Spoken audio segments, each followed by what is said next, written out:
Good afternoon, everybody, on this beautiful, kind of early fall day here at Motlow State Community College. It is wonderful to see everybody and have some time together here over these next couple of days. And we thank everybody at Motlow State, and we will repeatedly over the next 2 days for the remarkable hospitality. This is a beautiful part of Tennessee. It is a beautiful campus, and I've already heard from some of our members who have not had a chance to be here before just how awestruck they are by this amazing facility. And there's more to come here over the next few hours. So welcome to all, and thank you again for the hospitality. We know it is a lot to put one of these on. Lost a page there, sorry. We're back.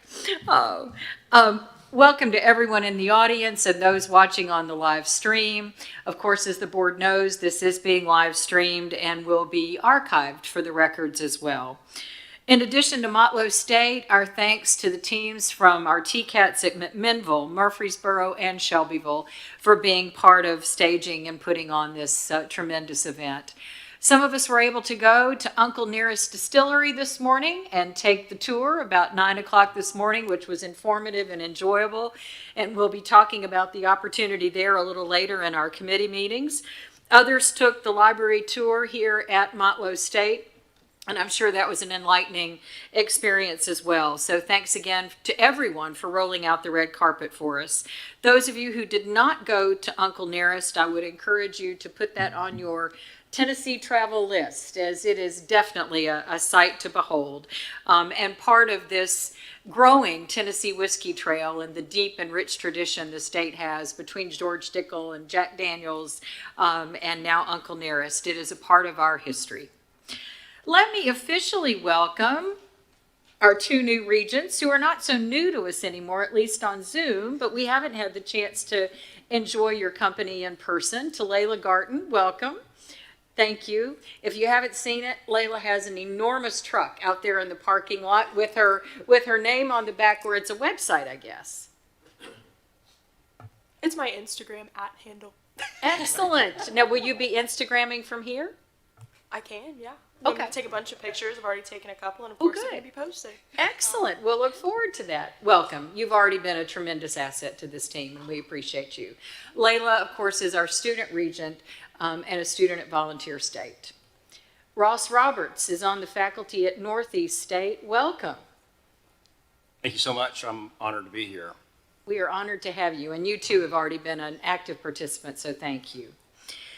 And we also welcome today our new interim director of THEC, or the Tennessee Higher Education Commission, Stephen Gentile. You started, technically your service as interim director this week, but you've been at THEC for 10 years, starting as a graduate assistant, I believe, and moving up through the ranks as chief policy officer. Welcome, and we know you'll have a lot to add to this discussion.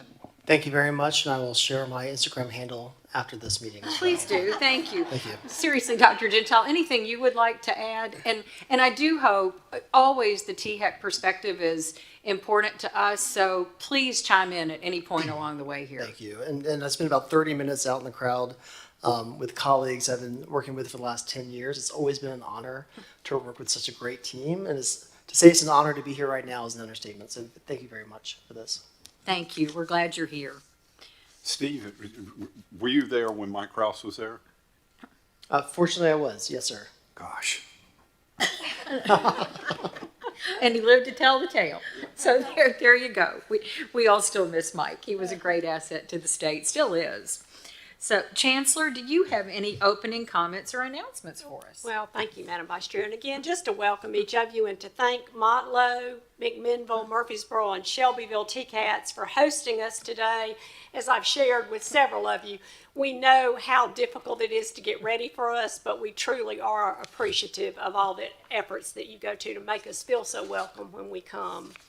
There are two people in the audience that I would like to introduce today. The first is our interim president at Cleveland State Community College, Dr. Ray Brooks. If you'd stand up and let everybody see you today. We are most appreciative for his service and stepping in there at very short notice to help us get ready as we search for a new president. And then Dr. Carol Rostein, who has been appointed as the new president of Jackson State. Carol will officially begin her duties October 1st, but we are already indoctrinating her into the role. So thank you so much for being here, both of you. And we look forward to a great 2 days with you, a great activity planned for tonight, and a lot of good information to be shared. So thank you, ma'am. Indeed, thank you. Well, you guys, we have an agenda, all of which we will get to in our committee meetings this afternoon, but we are going to take things slightly out of the published order in an effort to accommodate some other complicated schedules. So we will still cover all of this business, but not in the previous order that you've seen. With that, we will begin today with Chairman Varlin calling us to order, please, ma'am, for the Committee on External Affairs. Thank you so much. Calling the Committee on External Affairs to order, and Secretary Perry, please call the roll. Regent Apple. Here. Regent Powers. Here. Regent Spurgeon. Here. And Chair Lady Varlin. Here. Madam Chair, you have a quorum. Thank you. So I'm going to call on Vice Chancellor for External Affairs, Kim McCormick, for an informational update. Kim, are you here? Here you are. On recent special sessions. Well, good afternoon, Chair Lady Varlin, members of the External Affairs Committee, members of the Board, and Chancellor Tidings. Today, the Office of External Affairs has 3 informational agenda items to share with you. They are an update on the special session, a presentation on the legislative process in Tennessee, and the proposed legislative priorities and strategic initiatives for 2024. So we begin with the legislature adjournment of the special session on public safety, and on Tuesday, August 29th, more than 120 bills were filed for that special session. However, only 4 bills ended up passing both chambers. On your desk, you will find the final compilation of record of those bills to be archived and housed on the TBR website, but for now, I will very quickly provide an overview of those bills. Senate Bill 7085 deals with encouraging the safe storage of firearms. The bill does these things. It exempts the sale of firearm safes and safety devices from state and local sales and use taxes. It requires the Department of Safety to provide free firearm locks to Tennessee residents upon request, and it requires the Department of Safety to collaborate with the TBI to create a public safety campaign dedicated to safe firearm storage, and finally, requires that certain firearm safety courses, including instruction on the safe storage of firearms, are conducted. Senate Bill 7086 codifies an executive order by Governor Lee in April of this year to strengthen background checks for gun purchases. The legislation changes the time frame within which certain information must be reported to the TBI following the final disposition of a criminal proceeding. Senate Bill 7088 requires the TBI to compile an annual report on child and human trafficking crimes and trends of this in the state. And finally, Senate Bill 7089 is the appropriations bill. Notably, the House included and the Senate approved around $50 million in non-recurring funding for community health organizations, as well as $30 million in non-recurring funding for school safety grants for public and private institutions of higher education in the state. The higher education safety grants will be dispersed by the Department of Finance and Administration. We do not yet know how they are going to be doing that, but they will be doing that from F&A. So we're very, very thankful for that addition into the budget. And then at the last president's meeting, ABC John Williams presented an overview of the legislative process in our state. I believe Chair Lady Varlin thought he did a very good job with that, and it was both useful and informative, Yes. particularly for the new president. So we felt that it may be a good review for our board members, particularly those of you who are new to the board. And so with your permission, Chair Lady Varlin, I would like to now turn it over to Assistant Vice Chancellor for Government Relations, John Williams, for a presentation on the legislative process in Tennessee. John? Certainly. Thank you.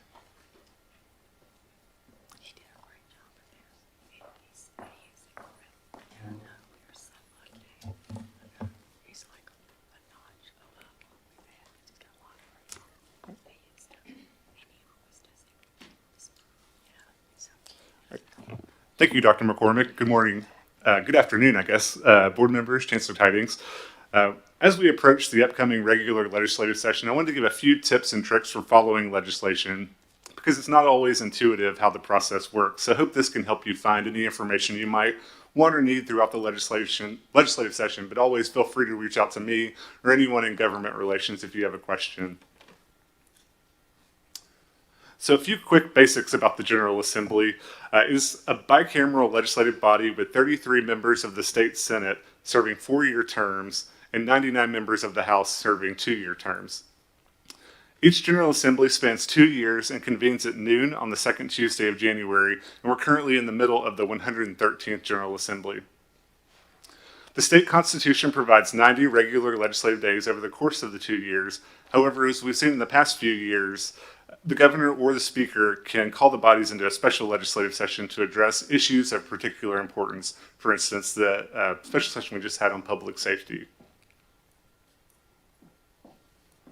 Our state senators and representatives are the individuals who are constitutionally vested with the authority to create new laws in the state.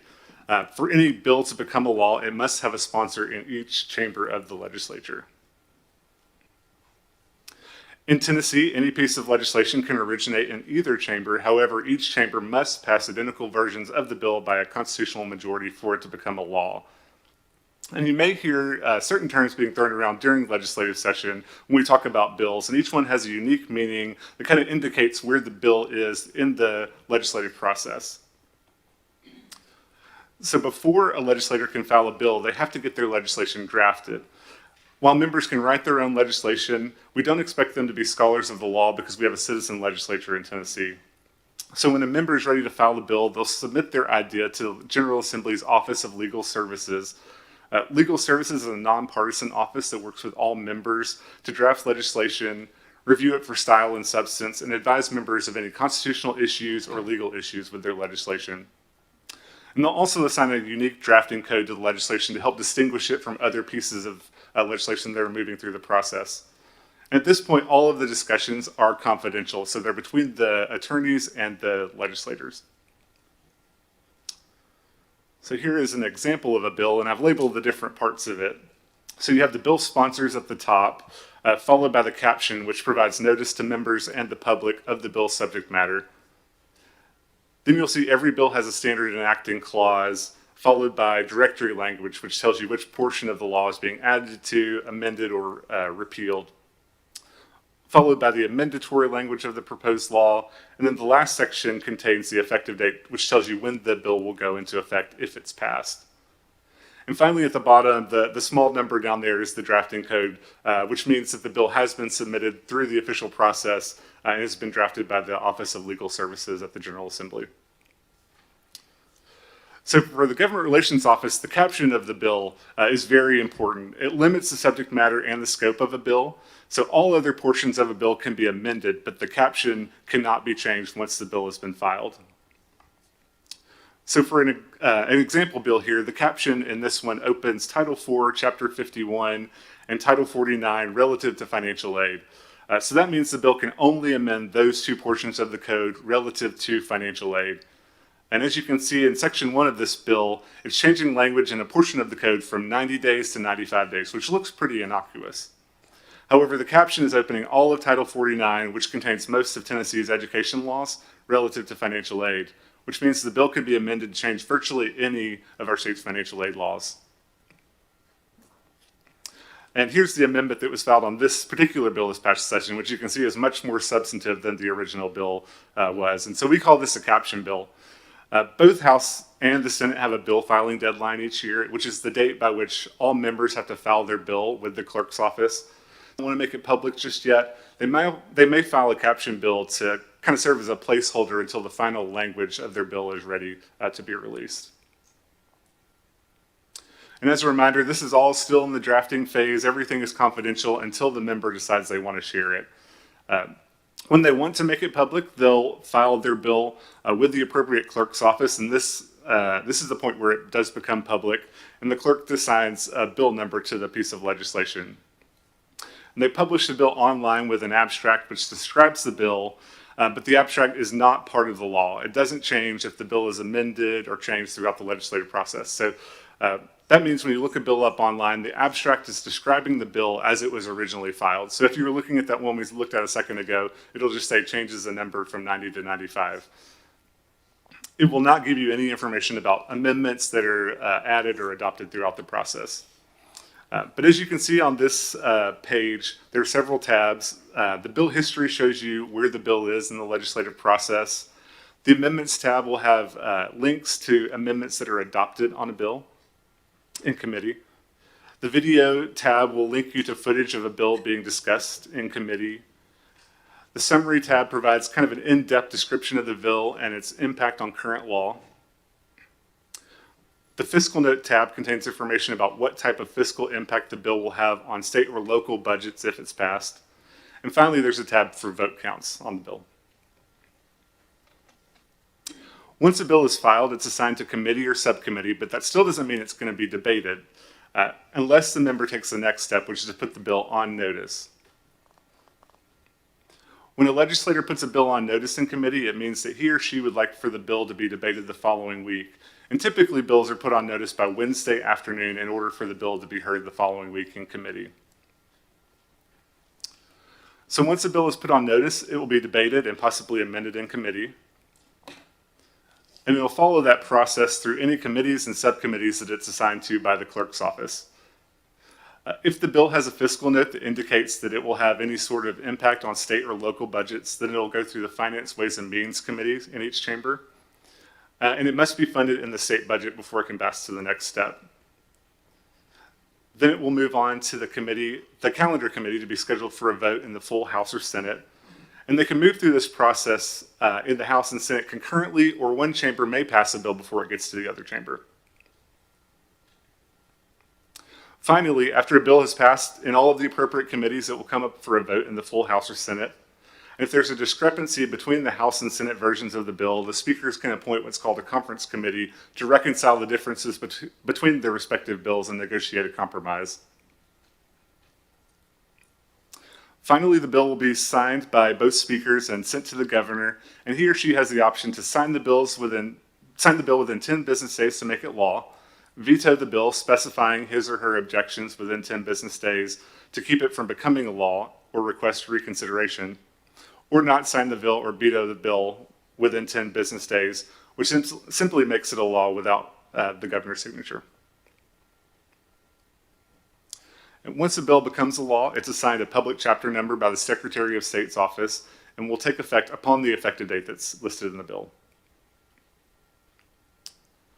So know that was a lot of information that I went through pretty quickly, so feel free to reach out at any time if you have a question about legislation or the process or anything like that.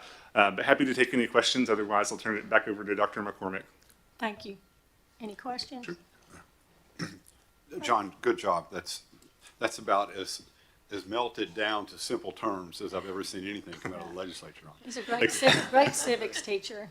But I do think that it's important that all of us understand, and others may have a different viewpoint after getting up there or seeing it, but Tennessee has a very transparent process. All of the stuff is online. You can go and check it, and you don't have to be a genius about it. You don't have to know who's on what, but it's very documented, and I think we're very fortunate. There was some major reforms done in the not too distant past, and we as a state benefit from it very much. That's right. And if you ever have questions about where to look for something online, you can always find amendments, language, that type of thing. So that's a great point. Thank you, John. You have another question? Yeah, I have a question. Thank you, John. That's the first time I've seen that, and very well done. I appreciate that. That's very helpful to me. Question I have is how many bills would you estimate make it to the governor for signature on an annual basis, just roughly? I would have to go back and look. I'm not sure off the top of my head. Usually around 2,000, 2,500 a year are filed, but I would have to go back and look to see how many are actually make it across the finish line. Yeah. So are all those done like in a 90-day period? So they have the usually it's divided up between the 2 years of the legislative session. So usually about 2,000, I would say, per year. It's a lot. I think that number is important because you'll find that a lot of legislators don't even know about all those 2,500 bills. That it's not their fault. It's just a lot of bills. Thank you very much. Thank you, John.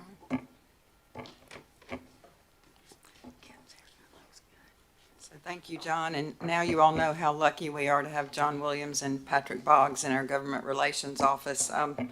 With that 2,500, 3,000 bills, when they're filed, these guys are up late nights, starting about January to June every year, so, and they do a wonderful job at it, so again, we're very fortunate to have them. So now, finally, we move to our legislative priorities.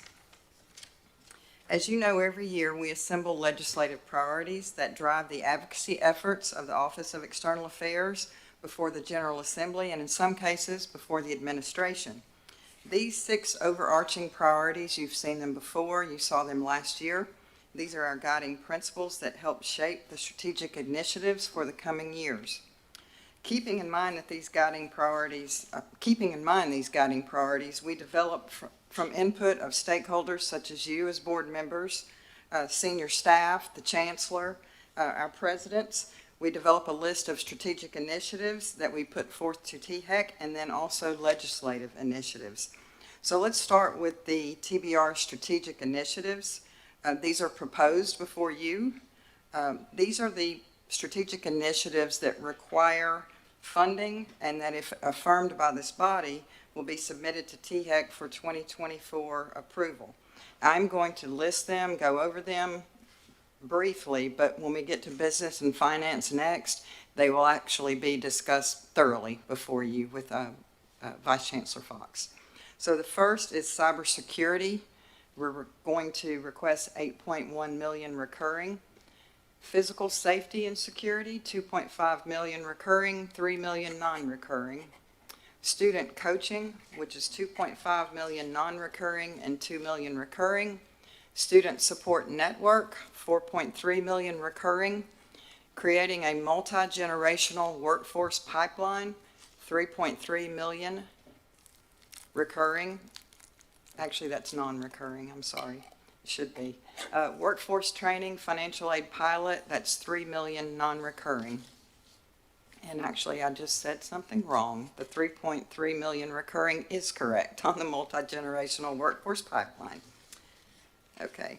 All right. Again, those are going to be discussed more in business and finance. But now, let's move to the following legislative initiatives that we would like to propose to you that, while not requiring specific funding requests on behalf of TBR, they would require changes to the current code, and then they possibly would have fiscal impact elsewhere. So as the labor force dynamics and demands change in Tennessee, the need for a skilled workforce continues to be a top priority. With declining birth rates, there is an increasing need to upskill our adult Tennesseans. Many traditional age and adult students need flexibility in their schedules to balance families, current employment, and the pursuit of education and training. In recognition of the need for greater flexibility in Tennessee's financial aid programs, TBR offers the following policy options for consideration. And first, financial aid flexibility, we're going to ask to replace the 6 credit hour requirement for each semester in Tennessee Reconnect with a 12 credit requirement each academic year. Per the Tennessee Comptroller's report on Reconnect in 2022, dropping below 6 credit hours in a fall or spring term is the most common reason Reconnect students lose eligibility. And also, the second thing is to replace the full-time requirement in Tennessee Promise, 12 credit hours for both fall and spring, with a 24 credit hour requirement each academic year. For financial aid expansion, we are talking about lowering the eligibility age for Tennessee Reconnect permanently to 21. This would address the rapid decline in the college going rate from 62% to 53% that occurred during the pandemic, representing approximately 7,000 fewer high school seniors each year deciding not to attend college by allowing those students immediate access, assuming age 21, to state financial aid. Current state financial aid policy has inadvertently established a zone of ineligibility between Promise, which is recent high school graduates, and Reconnect, age 23. As Tennessee has had such great success from Tennessee Promise and Tennessee Reconnect, it has also highlighted the importance of higher education costs beyond tuition and mandatory fees. TBR proposes expanding both programs to cover up to $250 per semester for expenses beyond tuition for the approximate 20,000 Pell-eligible Promise and Reconnect students. These expenses would include books, materials, and supplies. For instance, TCAP programs often require personal safety materials that can cost several $100s, non-mandatory fees, or any direct costs facing the students. And I know that's a lot to unpack as far as financial aid reform, so I would like to invite Dr. Russ Deaton up to discuss, and/or Dr. Heidi Lemming, the financial aid reform initiatives in a little bit more detail.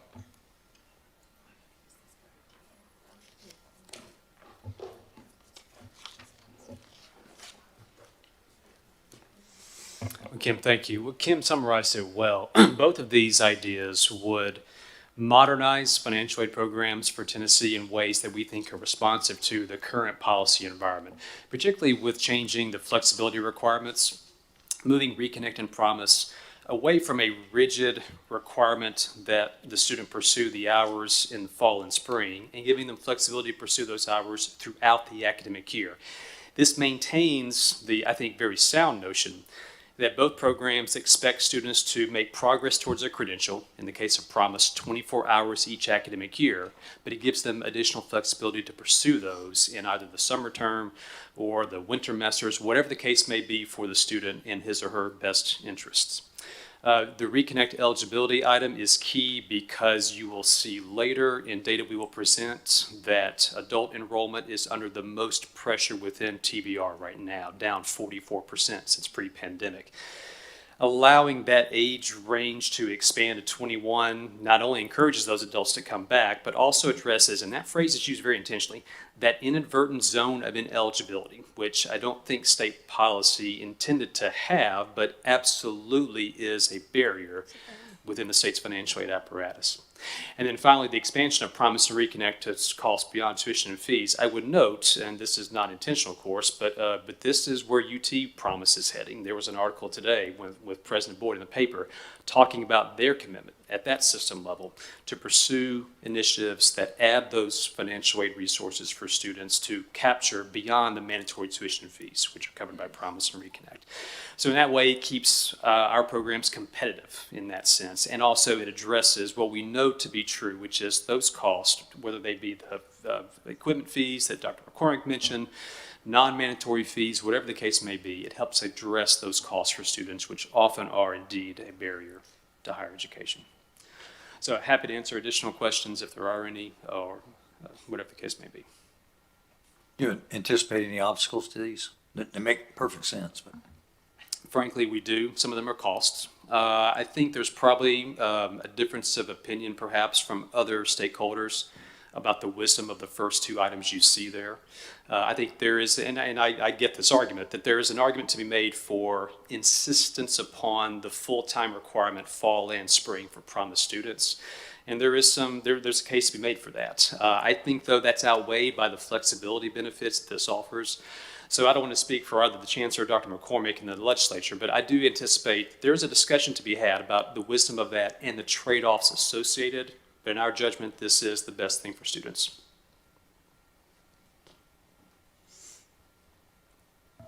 Just a comment. We have all collectively come through a period of very robust harvest in the legislature. And that's not because they love us, hopefully they do, but it's not solely because of that. Part of it's because there's been money flowing out of DC that we just didn't have buckets big enough to go get it in. I think that's potentially coming to an end. And one of the things that makes very logical things hard to pass up there is if they don't have the money or there are other people competing for it. I just think that we need to look at all of these on a going forward basis with the understanding that reality will be back here one of these days, and maybe sooner rather than later. One thing I'd like to point out that 1 and 2 under financial aid flexibility and number 1 under the expansion really are a wash on the dollars, because what they're assuming is those students would have used that money in Promise. They don't, so they could use it in Reconnect. So it's still the same amount of money. Now, the bottom one does require more dollars, but we're talking about a reallocation of dollars, not additional dollars in those first 3.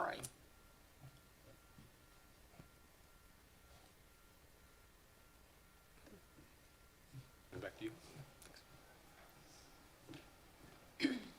Thank you, Dr. Deaton. Now we move on to one of my favorites, dual enrollment expansion. Dual enrollment is something that's near and dear to my heart, and several people in here who have worked hard to get funding expanded for that. So expanding community college dual enrollment eligibility to 9th and 10th graders, similarly to the policy for TCATs. Dual enrollment is the fastest growing area of TBR's student profile, and when a similar eligibility expansion occurred for the TCATs, 9th and 10th grade, student enrollment was the fastest growing subpopulation in TBR. Such policy changes make it possible for students to graduate high school with a credential or with substantial progress made towards one. Expanding dual enrollment throughout the high school grades also helps fulfill one of the original purposes of the dual enrollment grant when it was established as part of the lottery scholarship program in the early 2000s, which was to provide a way for students to explore their own readiness for college and specific programs which may be of interest to them. This eligibility expansion would provide a long window for students to be able to explore courses and programs and to complete or make potentially meaningful progress toward that credential. So that is something that is very important to us. And the last one, the Distilled Spirits program, it's very fitting that we're holding this board member meeting where we are today. In 2016, the General Assembly passed legislation allowing a student who has completed at least 60 hours of coursework and is taking the required courses for a bachelor's degree designed to train industry professionals in the production of fermented or distilled food or beverage products to taste the alcoholic beverages as part of the instruction in the required course. Not drink lots of alcohol, but taste alcohol in the required course. The brewing and distilling industry in this state has continued to rapidly expand since that time. In recognition of the opportunity for community colleges to offer programs and training in distilling in partnership with Tennessee companies, TBR proposes amending that language or that code to permit community college students to taste alcoholic beverages as part of a course of instruction in the same manner as the university students. This proposed statutory change is connected to the proposed AAS in distilled spirits at Motlow State Community College, which is also being considered by the board for a fall 2024 implementation. And this is something that we have discussed already with the ABC, so they are aware that we are intending to pursue this as well. So are the students 21 or not? Pardon? The students are not 21. Is that what you're saying? Not community college Okay. students. Yeah, I didn't think so. Might be. That's- Yeah, okay. Same question, do you anticipate any opposition? Could be. But like I said, we've already talked to ABC, which is a big step. What about the first one, dual enrollment expansion?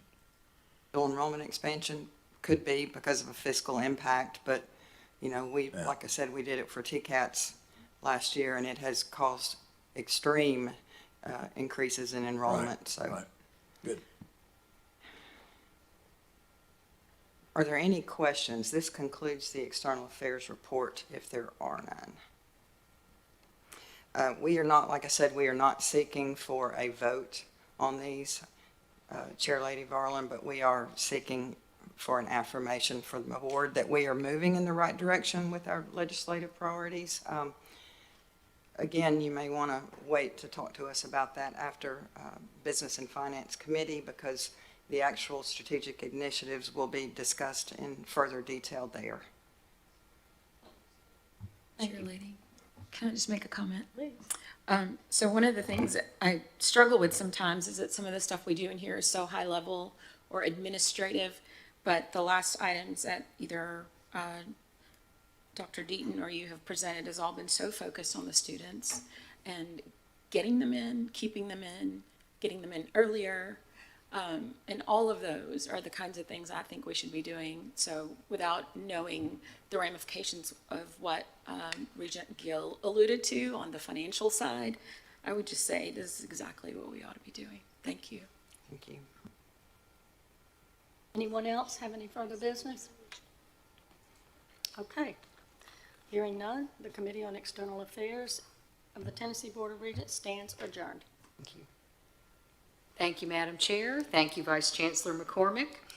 Tom White, are you up there somewhere? I am. Excellent. Before you call Business and Finance to order, I do want to make mention that Regent Pilkington, our faculty regent, our second faculty regent, is on the phone this afternoon. Hopefully we will see her tomorrow. And also Commissioner Lizette Reynolds from the Department of Education, I believe, is on with us as well. She's going to try to stay on as long as possible today. So we welcome you both as well. With that. Thank you. Thank you. Regent White, the floor is yours. And thanks for being adaptable and letting us go a little bit out of order this afternoon.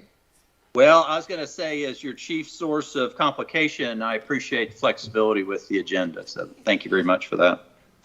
But I am calling the Committee on Finance and Business Operations to order, and I'll ask Secretary Perry to please call the roll.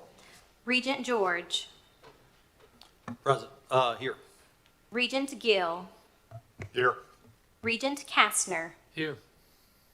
And Regent White, as you are on electronically, do you mind confirming that you can hear and speak with us, and also that you are alone in the room? I can hear and speak, and I am alone here in the basement. Thank you. Mr. Chair, you have a quorum. Awesome, thank you. As we have a quorum, we will proceed with the first, with the first agenda item. Related to the consent agenda items, members please recall at the committee chairs meeting, we were briefed by General Counsel Lapps on the following policy item, and materials were provided in advance. So unless anyone has a question about a consent agenda item, we will act on this item with a roll call vote. The consent agenda item is a revision of TBR policy 4.02.05.01, which is the naming on campuses and building plaques. Does anyone have any questions pertaining to this revision? Okay, if not, can I get a motion to approve the policy revision?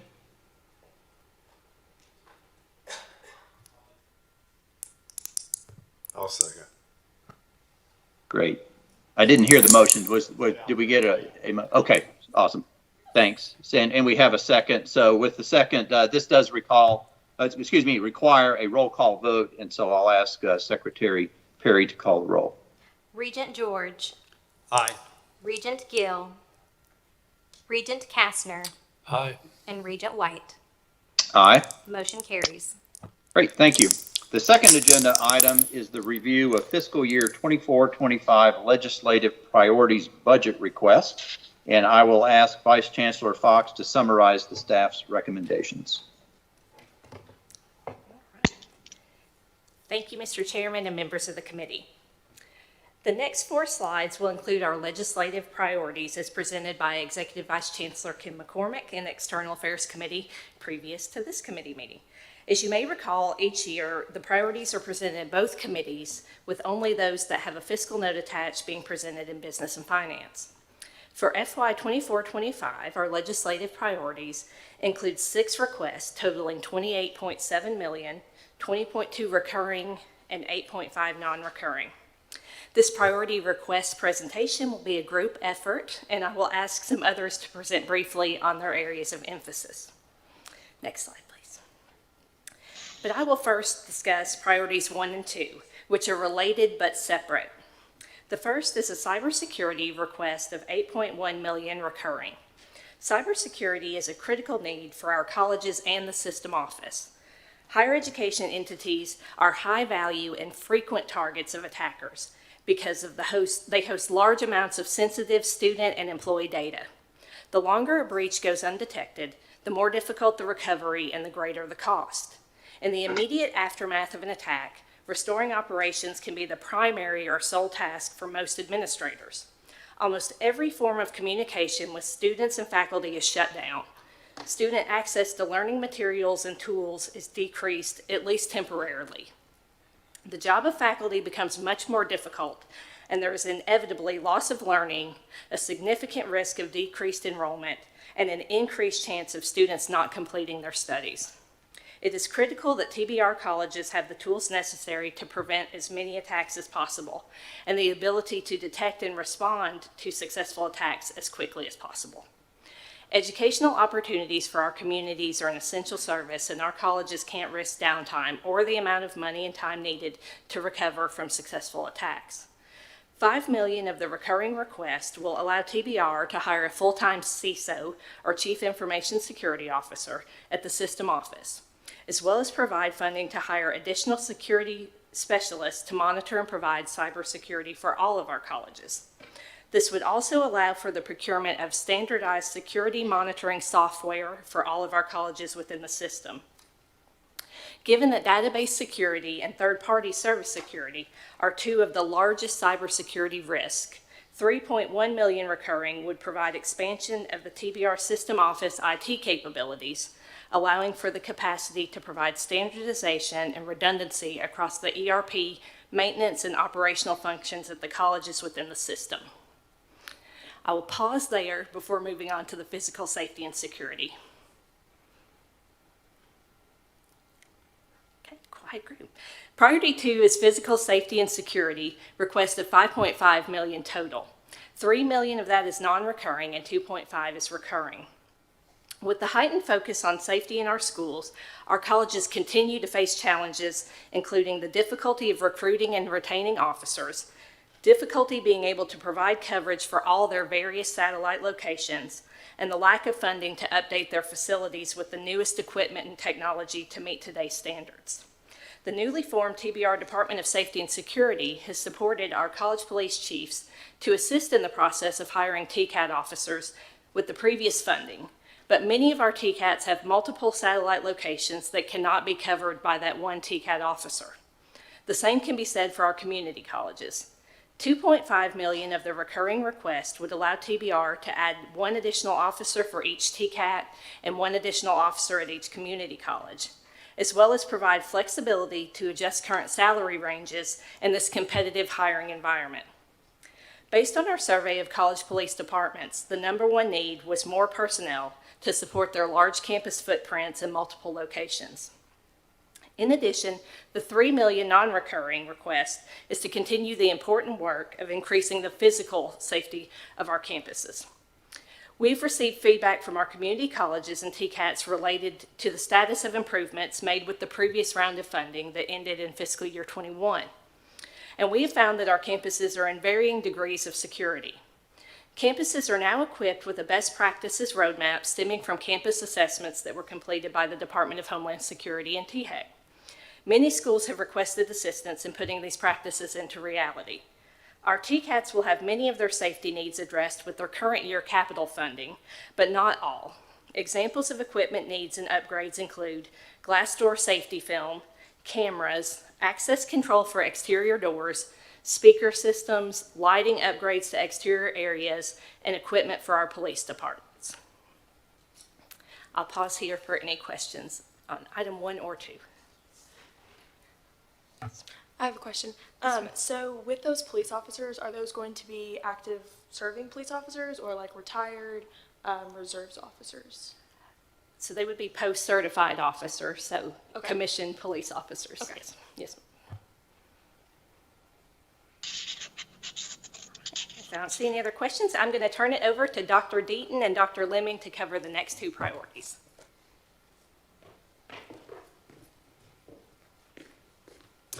Thank you, Alicia. The third priority will harken back to a presentation you all heard at the June board meeting where we talked about the Tennessee Coaching Project. And to refresh your memory, this is the largest single grant project we've ever undertaken at TBR that put 5 coaches at 2 of our colleges, Jackson and Northeast, with a different approach. Not only does it increase the capacity of the college to do more relational and one-on-one advising, but it's with a particular and specific curriculum that trains the advisors about coaching experience, about career exploration, that's embedded within the learning support courses at those 2 colleges, so targeting the students with the greatest preparation needs, and again, lowering caseloads such where there's much more one-on-one attention. You'll recall that when Dr. Moreland presented this in June, the initial results showed that that intervention, which is under a very rigorous evaluation called a randomized control trial, so you tease out the other factors that could impact the results, you isolate just what this intervention did. The preliminary results suggested that retention rates from fall to spring went up 5 percentage points between treatment and control. That was the preliminary spring data. Just last night, with now having final spring data, that gap has widened. There was a 9 percentage point increase in the retention rate for those who went through that experience, who had that treatment from the intervention compared to the control group. That's major. As Dr. McCord said, Jeff, I'm going to quote you again, every 1 percentage point increase in retention is really hard-fought ground. In this intervention, these are early results still, cautiously optimistic, 9 percentage points is the delta. That's really large. So that has inspired us to bring this recommendation forward, to expand that project in 2 ways. One is to extend those efforts at those 2 colleges for another year. The grant funds run out here in another 18 months or so. And then to try it out at 2 more colleges. So let's take it further. This is all with the non-recurring money, to continue the experiment, and let's be able to really test out long-term what we're getting there. And then also, the other recurring part of this is just to increase the general advising capacity at all 13 of our community colleges who are facing significantly large caseloads with their current advisors and just need more boots on the ground. So one's a very targeted surgical intervention that has shown to really work so far, and the other half is also increasing the general and much needed advising capacity at the community colleges. Happy to answer questions about that one before I turn to Dr. Lemming for number 4. Russ, I remember when you, yes, sir. when you first presented this, and one of the comments I made was, the high school advisors have too many other things assigned to them, which keeps them from doing their purpose. So these coaches, is that the main thing they do is just coach, right? They are dedicated just to that. And it's beyond even Region Burdine, the very important transactional advising you do, registration. It's really more about helping those students who are in these learning support courses. So these are the most underprepared students. Understand why they're in that course, understand what resources are available to help them succeed, to help them explore careers and that alignment between their program and future jobs. It's a very prescribed, very precise curriculum that we've trained them on to hopefully intervene in a way that, so far at least, has paid off. Dr. Deaton, is there an ideal ratio for increasing advising capacity that you're shooting for, or is it increasing for right now? And I'm going to ask Dr. Lemming to kind of address this too, Dr. Gentile, but in general, this would add 2 more advisors per college. That probably gets us closer to, probably does not get us to an ideal ratio, which I think, Heidi, is usually 150 or so to 1. Is that a fair number? Can I address that? Yeah, we have some staff who have as high as 500 students for a caseload. We'd like to get that closer. National average is around 250.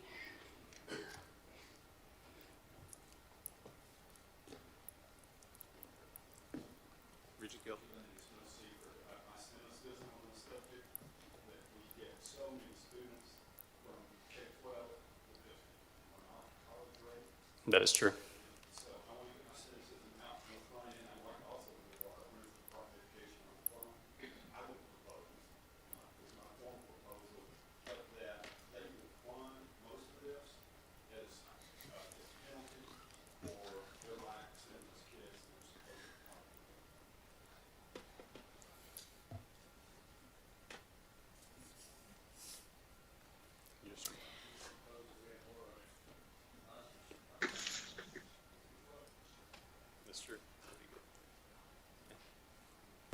I'll go for that. And then this last item here, Student Support Network, some of you might recall this from last year. This was on the budget request last year, actually made it onto THAG's list of recommendations. So we're bringing this forward again this year, hoping that it'll make its way through the process. Increasingly our students are coming to us with mental health concerns. Many of our institutions do not have professional counselors. They outsource that a lot of times. So this proposal would provide a mental health counselor at each of our community colleges. It would also provide a social service coordinator, and in tandem, they would be a team that would serve the surrounding TCATs. So it would be a kind of regional approach to the services that we would provide to students. This would be available to any student on our campus. And the nice thing about the network is that we would build a partnership with Department of Human Services, Department of Labor, to really lean into the available services that the state already provides, but many of our students don't know how to access those services. So having a social service coordinator that knows those processes and then is part of this network that would regularly meet and talk about how to better serve our students, clear any roadblocks that might exist, would obviously be a benefit to our institutions, but also to those other state agencies who are looking to expand their use of services across the state.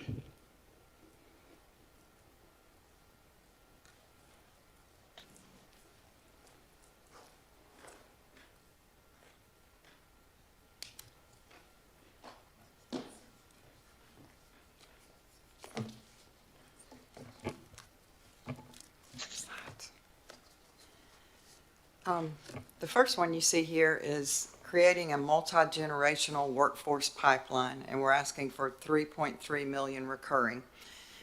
Communicating with students, family, and employers about developing critical skills through technical training is crucial in developing the workforce in Tennessee.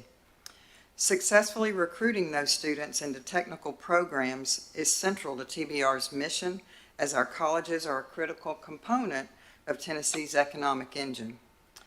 Currently, the staff at TBR's system office provides our colleges with statewide recruiting assistance. In Tennessee, as the need to fill technical positions grows, so does the need for more statewide support to create the workforce pipeline. TBR envisions expanding the existing services offered by our award-winning, by the way, team to create a centralized function to sustain a long-term pipeline of technically trained graduates, and this centralized function would manage the development of much-needed strategic direction, materials, other resources that promote the value in pursuing technical education that will basically lead to long-lasting, stable, and family-sustaining careers. We've got a example here of the fact that we've done this before. Last year, the governor and the General Assembly allocated funds to TBR to launch Trucking Tennessee.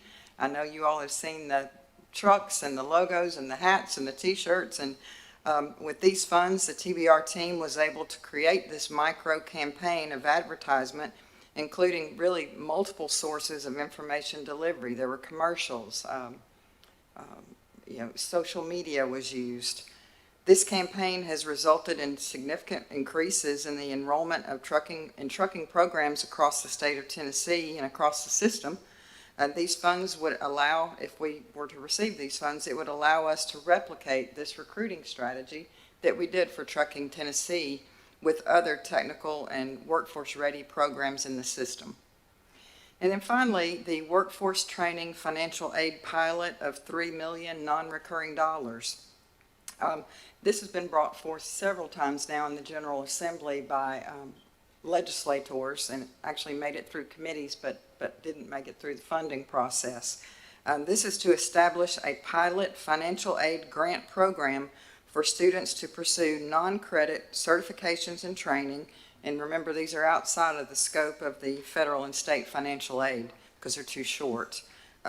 Many Tennesseans currently pursue workforce development training, which is distinct from our normal credit activity that leads to a credential such as a degree, a diploma, or a certificate or a degree. Such training could result in, for example, an industry certification, registered apprenticeship, or occupational licensure.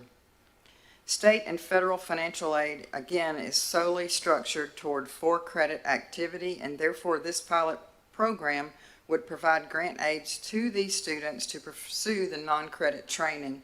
If funded, TBR would develop and execute a pilot program to be administered over 2 years to qualified students, which would also obviously include an analysis of the impact of the program. So we are asking again for $3 million for that. So at this time, I'm happy to answer any questions about these two initiatives, and if you don't have any, I will turn everything back over to Vice Chancellor Fox. Okay, thank you.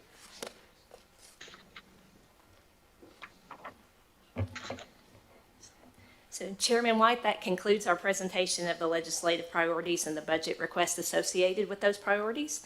I'll pause if there's any additional questions. Yeah, any more questions for the group?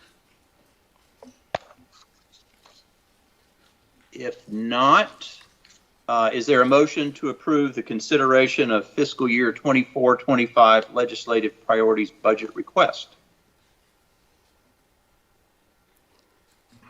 I'll move to approve. Yes. Okay, thank you. And is there a second?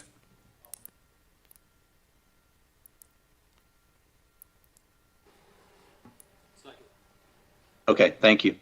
This also requires a roll call vote, so Secretary Perry, will you call the vote, please? Regent George. Aye. Regent Gill. Aye.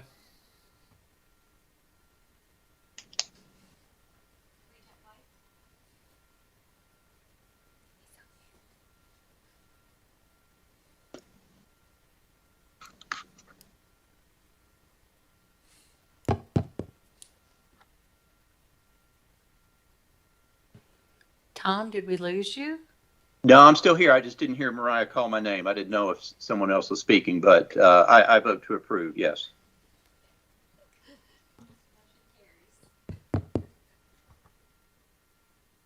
We good? Did that go through okay? Yes, sir, the motion is carried. Okay, great, thanks. I'm sorry, I lost Mariah's voice there.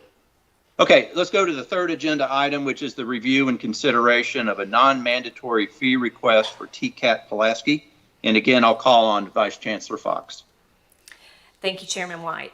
So finally, we will review one non-mandatory fee request recommended for approval by TBR staff. As a reminder, non-mandatory fees do not factor into the binding fee range as they are tied specifically to single courses and not charged to every student enrolled. For a little background, you may recall that the board regularly considers mandatory and non-mandatory fees at the June board meeting as part of our tuition discussion. This request is being recommended out of cycle given the TCAT trimester schedule and the timing around the discovery of this need. At the encouragement of COE, which is the accrediting body for our TCATs, TCAT Pulaski recently converted their basic dental assisting BDA program from a special industry training to an accredited academic program through both TBR and COE. Now that it is an approved academic program rather than a special industry training, the TCAT must charge tuition based on the fee schedule set by this board rather than the special industry training rate, which can be set at the campus level. In addition, the class size capacity is capped by the Tennessee Board of Dentistry, so increasing enrollment is not an option. Due to these changes, the cost to operate the program exceeds the revenue generated. TCAT Pulaski is requesting to establish a lab fee of $100 per student to cover consumable materials for the program to be able to operate in a revenue neutral status. TCAT Pulaski is the only school currently offering the BDA academic program, so this fee request amount is not directly comparable to other programs, but is in line with fees currently being charged for similar programs in the healthcare field. Staff have reviewed the documentation provided related to the program operational budget and support this request. Chairman White, that concludes my presentation on the non-mandatory fee request for TCAT Pulaski. I'll be happy to answer any questions. Great, thanks, Alicia. Any questions for Vice Chancellor Fox? If not, is there a motion to approve the non-mandatory fee request? I motion. Thank you. Is there a second? We get a second?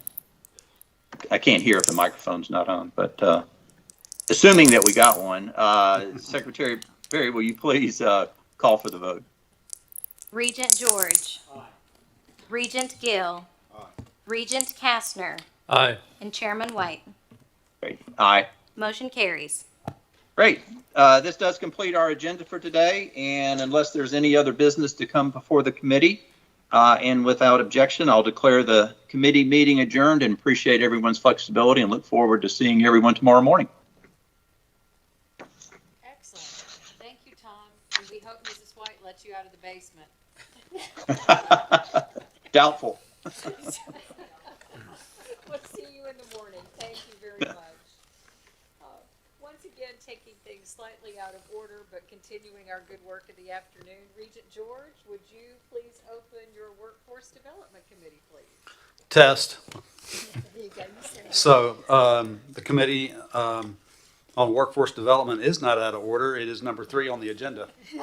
So I'm sticking to the plan. Thank you. So I'm calling the Committee on Workforce Development to order. Secretary Perry, please call the roll. Chairman George. Here. Regent Garton. Regent Hooper. Here. Regent Pilkington, I understand you are on electronically. Can you confirm that you can hear and speak with others participating in the meeting? And second, are you alone in the room? Yes, I can hear, and I'm alone in the room. Thank you. Thank you. Regent Powers and Regent Spurgeon. Here. Mr. Chair, you have a quorum. Thank you. So we will proceed. At this time, I'd like to call on Executive Vice Chancellor of External Affairs, Kim McCormick, to introduce the Executive Director for the Center of Workforce Development, who will provide 3 informational updates. Number 1, defining workforce development. 2, Tennessee Higher Education Commission reporting cycle and the community college workforce hours, the preliminary report. And 3, but not least, Blue Oval City update.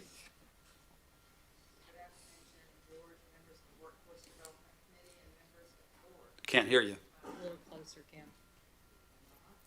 Come closer. Yep. Yep. Maybe if I turn my.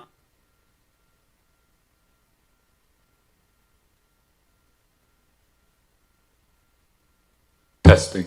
Would you like to sit here and do I'll it? just stand there. I'm only going to be. I can hear you now. Oh, okay, okay. Well, good afternoon and welcome everyone, and thank you for having us from the Center for Workforce Development, which is a very vital department within the Office of External Affairs. And at this time, our Executive Director, Jeff Siss, will be presenting to you. Did you notice Dr. McCormick came running in because we weren't sure of the order, but it looks like we're back on track now. Good afternoon, Committee Chair George, members of the Workforce Committee. Excited to be here today. It is my honor to present to the committee this afternoon. As a reminder, the Workforce Committee meets twice a year at your June Board of Regents meetings and your September Board of Regents meetings. Next slide, please. So a quick review of the agenda. Workforce development defined. We'll talk the THEC reporting cycle and the Community College Workforce Hours preliminary report. So Regent Gentile, this will be right up your alley. So excited for that you're here now. I'm excited too. Thank you. Blue Oval City update, and then we'll pause for any questions after that. Next slide, please, Carol. Thank you. I won't hit on this too much. Just a quick reminder what workforce development is: coordination of public and private sector policies and programs that provides individuals with the opportunity for a sustainable livelihood, helps organizations achieve exemplary goals consistent with the societal context, or as I call it, a regional context. Next slide, please. So let's talk about the THEC reporting cycle. Our community colleges received the instructions from THEC back on August 8th about the workforce hours reporting cycle for the 22-23 fiscal year. Kind of the timeline that we're working within there. Campuses submitted their preliminary reports to TBR. We reviewed that. August 21 to September 4, we went through a process to review all that data. September 6th, We sent all that data to THEC for their review. They're currently reviewing it, and the final approval date is scheduled for tomorrow, September 22nd. I think we're on track. Russell's great to work with in your office there, so really appreciate him. And Julie seems like she's catching on quickly as well. Just as a reminder, because of the Complete College Tennessee Act of 2010, the community colleges shifted from an enrollment-based funding formula to more of an outcomes-based funding formula. The information can be found on THEC's website, but the elements of the community colleges include things like students accumulating 12 credit hours, students accumulating 24 credit hours. There are different elements there, and the community colleges have an opportunity to kind of weight those elements as a part of their outcomes-based funding formula. We've got some subject matter experts here and in the audience who could probably speak to that better. But one of those elements includes workforce hours training as well. So the focus of my agenda items to talk about workforce hours. I'm not going to dive outside the scope of my office there. The process and the timeline that you see, I want to publicly acknowledge the work of Tracy Cordham at TBR for her work on vetting all these workforce hours reports as they come in. All this give and take and information back and forth with the community colleges, and Tracy has been fun to be a part of. She knows what she's doing, and we're very fortunate she works at TBR. Next slide, please. So there are 4 basic guiding questions that THEC considers whether you can count something as a workforce activity. These are the 4 guiding questions. Is a course or activity provides an individual with an occupational, technical, or soft skills for the workforce? Does the course or activity carry no institutional credit that can be applied towards an academic award? Is the goal of the course or activity to increase individual opportunity in the labor market? And does it improve human knowledge, skills, and ability related to the workforce? So that's a 4-question litmus test that all of our community colleges have to follow. If the response to each of those questions is affirmative, then it may be a workforce training contact hour report. If any of those are negative, you can't count it in your workforce report. So you think a minute about the role of comprehensive community colleges in our system. The university transfer mission, right? The AA degrees, the AS degrees, that's a part of what they do. Those AAS degrees and certificates in their technical programs, I have one from Jackson State. I'm very proud of that from the early 90s. They do community education courses, think motorcycle safety, gardening, things like that the community members want. They're non-credit, designed for area residents to learn an avocation, but they're revenue generators for the colleges as well. And then the final one is the workforce training, also non-credit, but at least a skills development. Next slide, please. So this is preliminary data. That's a big old chart. Subject to THEC's final vetting and posting, but this year's workforce numbers are fantastic. Okay. System-wide, our community colleges are up roughly 44.9%. Okay, exactly 44.9% as compared to last year. We're excited about that. Only one community college didn't post a gain. That was Rome, but they were essentially flat, but they've been working at capacity now for the past 3 years. So I'm not worried about Rome at all. So the total reporting hours for this year, preliminary numbers, 1.32 million hours for the system as compared to 861,000 the previous year. So outstanding numbers. One thing I'll note, THEC will sometimes go back and review and reset the base. Vol State experienced that. THEC went back and reviewed some train the trainer activities that they did, disallowed those hours and went back and reset Vol State's base so they wouldn't be damaged fiscally. Reset those numbers. So that's why our previous year's numbers look a little lower than they did in past reports, is because of that pullback there, that clawback there. TCATs are not on an outcomes-based funding formula. TCATs get funding based on programs and E&G and operations and maintenance and tuition and fees, right? They're not on an outcomes-based funding formula, but we report TCAT workforce hours as an FYI to THEC as well. Next slide, please. So I'm an old IT guy from way back in the day. One of the first things we learned in computer lit, there's a difference between data and information, right? Data is just facts and figures, bits of information, but it's not information per se. Information is data that's in context. So when Regent George, Vice Chancellor McCormick, and I were reviewing this presentation last week, as soon as I threw that number out there and talked about the increases, Regent George's first question was, well, why? Why are we up? Why are we up? So I anticipated that question coming in, so I sent out a survey to our workforce officers across the community college system and asked, said, give me some specific examples. I'm an old qualitative researcher, not a stats geek. So I want to know the narrative, the stories behind it. So let me give you a couple of examples as why things are up. We'll talk about our host institution, Motlow State Community College. Dr. Milliken is out in the audience today. They had an 18% increase in workforce hours. They went from 38,300 to roughly 45,000 hours. A couple of areas of emphasis there, Dr. Milliken reported in. Their EMS workforce training programs continued to produce the largest volume of contact hours in their workforce department. Advanced EMT is delivered as an incumbent worker training program. Most EMS providers in the service area rely on Motlow as their go-to source for training to upgrade the skills on those folks there.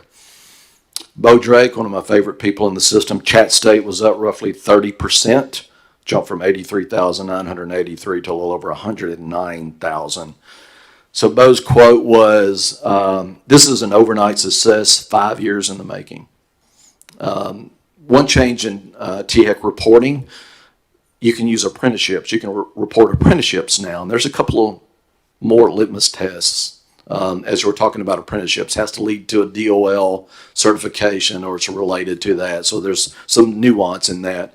But some big increases in apprenticeships, particularly for Chat State, Colonial Chemical, Mueller Water Products, Valmont Industries.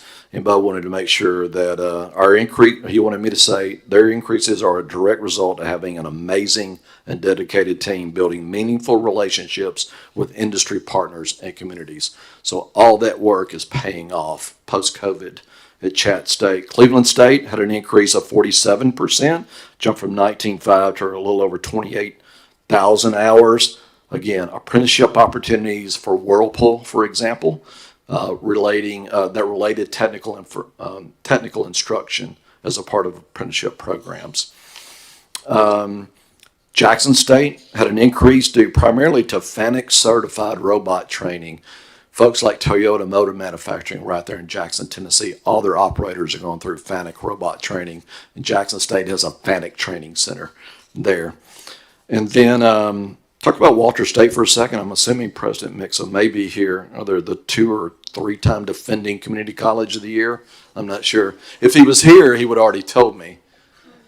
So they had an 84.6% increase in workforce hours, went from 176,000 hours to a little over 325,000 hours. And again, apprenticeships, Parker Hannafin, which is in Greenville, 20 CNC apprentices this year. Summit Medical has some medical assistants coming in through an apprenticeship, and Blaylock & Sons, a local construction company, training their dump truck drivers and everything else in a CDL apprenticeship through their workforce program as well. So some major gains there across the board as it relates to the workforce hours that you see before you. Do I need to pause there, or are we ready to go on, Regent George? I'll pause for questions. And I again, don't have any questions. Just want to thank you and your colleagues and the team across the institutions. I believe Tennessee is one of the few, if not only, states in the country that rewards performance on non-credit workforce training. Mm-hmm. And so to be able to collect that data, it's not an easy task. It's actually on our end, the data that we have to spend the most time working through and cleaning, as you guys do as well. And so thank you very much for all the work you guys do there, and I appreciate it. Thank you, Regent. I had a call from someone in Indiana that saw our numbers and saw what we're doing. And I mentioned that as part of our outcomes-based funding formula, and they were stunned that the state incentivizes workforce training like that through an OBF. So that's great. Thank you. Next slide, please. Oh, we're there. I'm sorry, Carol. Go back on. So just a quick thing on Blue Oval City. It's my understanding that Dick Tracy may be sharing some information more about construction progress. I don't want to hit on that too hard. Just know that we've got 3 submittals in the hopper in response to 3 separate RFPs from TEFC and BOSK. Remember, at Blue Oval City, you have the truck side, which is TEVC, Tennessee Electric Vehicle Center, and on the battery side, BOSK, Blue Oval SK. So 3 responses to 3 separate RFPs. It's a joint venture between those 2 companies. One is for knowledge and skills assessments for maintenance applicants on TEVC. So just because someone applies for your position, a maintenance position, and they say they've been a maintenance tech, doesn't necessarily mean they meet their particular needs. So they want to assess folks when they're coming in. So that's being reviewed right now. And a couple of responses for facilitators to deliver TEVC onboarding training and BOSK onboarding training. What that looked like last week, there were 11 TBR employees that sat in a Ford Train the Trainer activity last week. So we can help Ford deliver all that mandatory training for new employees as they come in. So we're talking 6,200 employees at Ford. So I suspect our workforce hours reporting is going to be pretty high next year as well for those 3 particular community colleges in West Tennessee. So excited about that. And just a quick update, a couple of pictures. Next slide, please. And again, I don't want to get into this too much, but some pictures from the Blue Oval City campus. It's coming together quickly. Dick Tracy will get into this a little bit more. If you follow President McMillan or any of his staff on social media, they're like expectant parents sharing out pictures of the campus as it's coming through. So there's a lot of great things going on in West Tennessee. We're excited about this, and you keep on going through those next slides as well. And again, I don't want to steal Dick Tracy's thunder or the Chancellor's thunder on that right there. But a lot going on and we're excited about. So Regent George, that concludes my presentation. I'm happy to answer any questions. If anyone wants to do a deep dive on THEC funding formulas, I'm going to defer to Regent Gentile or Russ Deaton or Alicia Fox for those really hard questions like that. Yes, sir. Any questions for Dr. Sisk? Outstanding achievement, 45% increase in workforce development hours is just incredible. Good job. That's those workforce officers. They hustle. Thank you, sir. Dr. Sisk. So I'll call on Dr. McCormick for any closing remarks.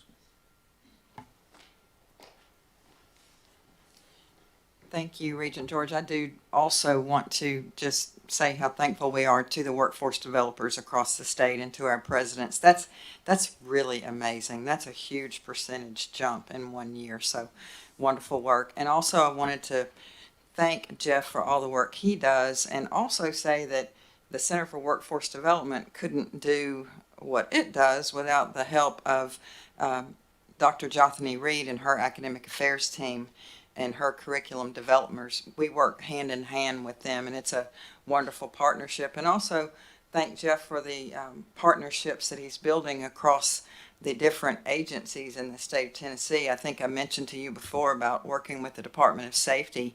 And in fact, I just got a call from them last night, and they are doing a commercial to talk about internally about their work that they're doing for CDL training and how that has improved. And they asked if they could use one of our Trucking Tennessee trucks in their commercial, and we said absolutely you may, and please put a huge plug in there for TBR while you're doing so. But Jeff has worked that agreement with safety, so we're thankful to him for that too. So Chairman George, that is all we have unless there are any further questions.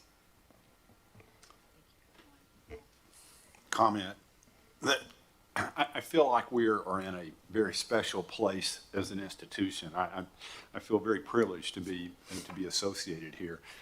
The teams across the board, you guys are just doing phenomenal work, and it's building a culture, and it's building data, it's building information to come. I mean, how many states get to send their people out to go to school on a Blue Oval City? And you know what? And you just name off all the members of the team, and they're all out there plugging. They're doing their role, and yet it comes together in a very professional and I think possibly rare way to integrate institutions like ours with for-profit entities. And I want to thank all of you, but I also want to say, turn to someone else in your team and say thank you, because it's obviously a team effort. I'm enjoy being up here. I can't say part of it, but just being up here and watching you do it. It's been fun. Thank you. So in addition to that, Regent Gill, how many interim presidents are you holding down at the same time you're doing all this great work? So I'm only in Shelbyville right now. TCAT Shelbyville, interim president. This makes 8. 8 That I've done. since you've been in this new role? Well, no, sir, in my career. Yeah. Which is pushing 28. Yeah. Well, thank you for going above and beyond. Yep. Good job. Chairman George, I'd like to add one comment to Mark, is that Shane and Miles and I are in the economic development business, and I'd just like to concur with you, is not all of you would see this and hear it, but when we have consultants in, site location consultants and real estate brokers, companies looking at our area and looking across the state, we are different. We're a whole lot different, and that comes across and it's verbalized to us. And a lot of us in the business, I think we don't take it for granted, but it's nice to hear someone applaud those efforts that you don't do economic development every day. And so we see it, and this state is the recipient of that, because if these programs weren't in place, we wouldn't be recruiting companies like Ford and the other things that happens across this state. One other comment, I think it'd be remiss to point out all that's going on here and being achieved. Not every legislature and not every administration would recognize what we've got and put some firepower behind it. Governor Lee has led here. They've done a great job. The legislature's been fantastic. And I think we, as Tennesseans, will only be appreciative of that as well. That's as rare as what you all are doing. Any further business for this committee? Again, thank you, Dr. McCormick, Dr. Sisk. This workforce committee stands adjourned. Thank you, Regent George, and everyone. Well done. It's nice to take a moment and pause and thank all of those who are making big things happen for the state and for the system. So thanks to you all. And I'm sure President Mixa will be here any minute. I'm told that he was still polishing the trophy before he left Morristown today. So I'm sure he's just been delayed slightly. Oh, we do miss him. We love to pick on him. Oh, but he's doing remarkable work. All of you are. Thank you. With that, Mary Lou, I think, no, we're not. We're not. Mics may continue to go in and out ever so slightly. Joel is on it over there. But rather than take a break, I think we're just going to kind of continue to work through the issue with our pros here because we're making good time. And so with that, Regent Apple, if you would, we'll go back to number 1 and pick up with Committee on Academics. Thank you. I am calling the Committee on Academic Policies, Programs, and Student Life to order. And Madam Secretary, would you please call the roll? Chair Lady Apple. Aye. Here. Regent Burdine. Here. Regent Pilkington, you are on electronically. Do you mind confirming that you can hear and speak with others in the meeting? And second, are you alone in the room? I can hear and speak with others in the meeting, and I'm alone in the room. Thank you.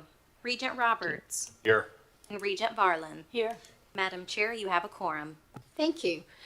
Well, staying with the agenda, we would like to move our items around to today. So we are going to begin with item 4, and we'll have 4, 5, and 6 as our 1, 2, and 3. So I'm going to ask Executive Vice Chancellor Russ Deaton to come on to the podium, and we will start with the TCATS Crossville and Livingston Fusion. Thank you, Regent Apple, Chancellor Tidings, members of the board. This first item is one that we discussed as background at committee chairs, of course, a month ago.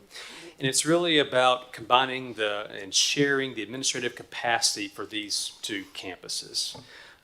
Over the last few months, we've been exploring this, very beginning stages of this process. And today, if the board chooses to take action, this is but the first step in this journey towards bringing together the resources of these 2 campuses. There's a lot of excitement about the idea. Of course, there's building projects going on at these campuses. Interim President Whiteman has received rave reviews from the faculty and staff on the college there. And this process, if the board were to go down this road, is one that TBR is quite used to with Jackson Whiteville and Yolanda Jones in the Northwest experience and Mackenzie Paris. Sharing that administrative efficiency and capacity is something TBR knows how to do, and there's a playbook for that. It takes a while. There are a lot of moving parts that involve academic affairs and finance and financial aid and digital strategy. You name it, it's impacting the colleges. But we know what we're doing, and if the board were to choose to go down this road, it's one that we can execute and execute well and finish and bring to a conclusion within 2 years for a fall 2025 implementation. Along the way, we will keep you updated. There are parts of this that will involve, of course, other partners. For instance, their accreditor, Council on Occupational Education, the U.S. Department of Education, THEC, and others. Again, a multi-step process. But we bring it to you for consideration today. Again, the background was discussed pretty thoroughly. Committee chairs happy to answer additional questions today or to explore other avenues about this. But we do recommend it for approval here. Do you have questions? I'll call for a motion. So moved. Thank you. Second? Second. Thank you. Any discussion at this point? So, Madam Secretary, if you'll please call the roll. Chair Lady Apple. Aye. Regent Burdine. Aye. Regent Pilkington. Aye. And Regent Varlin. Aye. Motion carries. Thank you. We'll continue on with institutional mission profiles, and I would call on Executive Vice Chancellor Russ Deaton. Indeed. So this item goes back to the Complete College Tennessee Act of 2010, where it called for every public university and community college to submit to THEC for consideration an institutional mission profile. This charge was reiterated in the Focus Act of 2016, and it's a tool for the state and for THEC to both define and sort through what the mission of each college is. These are not institutional mission statements that you would see for accreditation through SAC-COC. These are instead meant to describe what the college is, what it does, what is its current identity, not its aspirations, but its identity.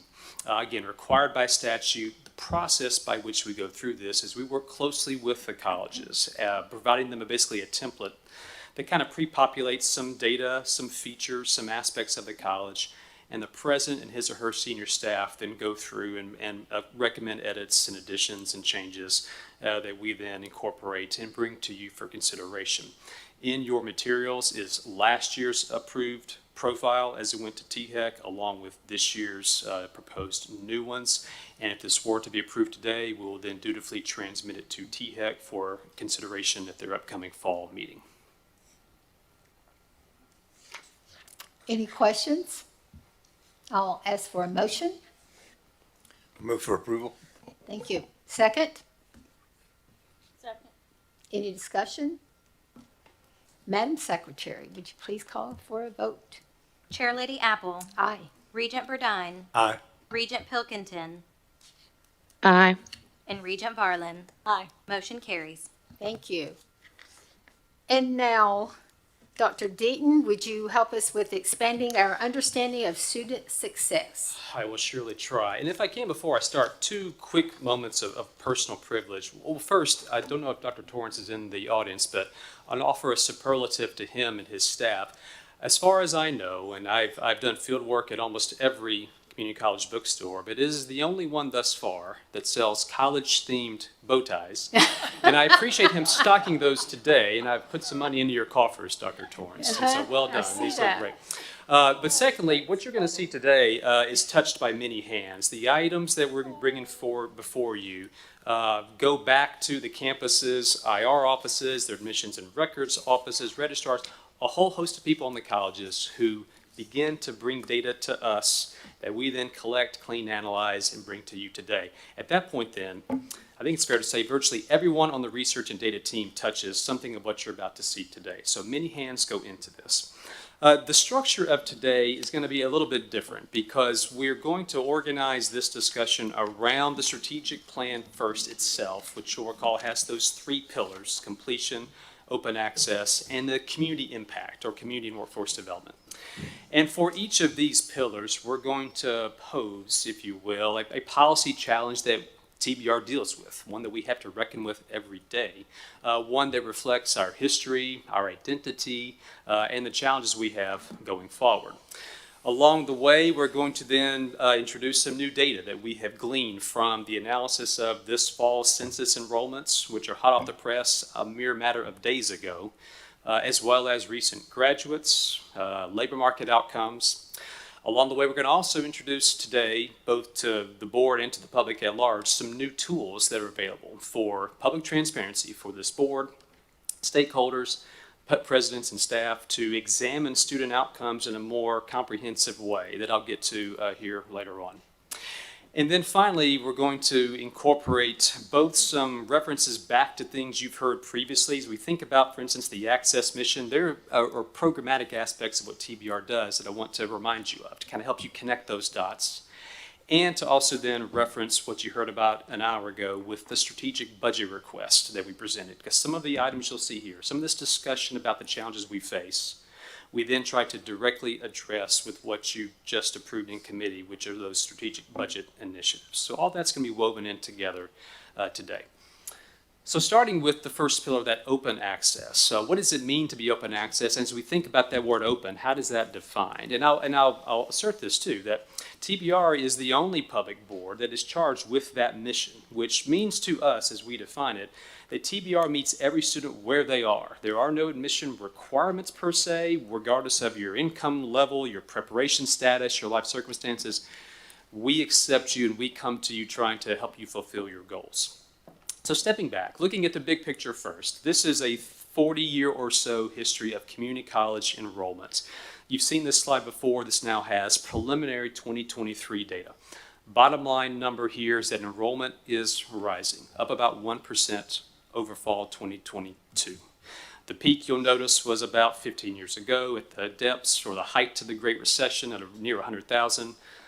We reached the nadir about 71,000 last year, back up again this year to about 72,000. So an increase in enrollment is the bottom line. That is driven almost exclusively by dual enrollments. You've heard in the past us talk a lot about the explosion of TCAT dual enrollment, where it's tripled or quadrupled in 3 or 4 years. Community colleges are growing fast too, not quite that fast, but fast. In 1 year, dual enrollment is up 11%. Other aspects, other student profiles we'll get to in a moment, are declining. But dual enrollment is growing quite fast. Some of this is due to policy changes at the state level. Some is due to the exemplary work colleges do to beat the bushes and establish connections with LEAs in K-12. Of particular note, you see campus by campus on the right. I call out Dr. Cook and the staff at Dyersburg, an increase in dual enrollment of nearly 60%.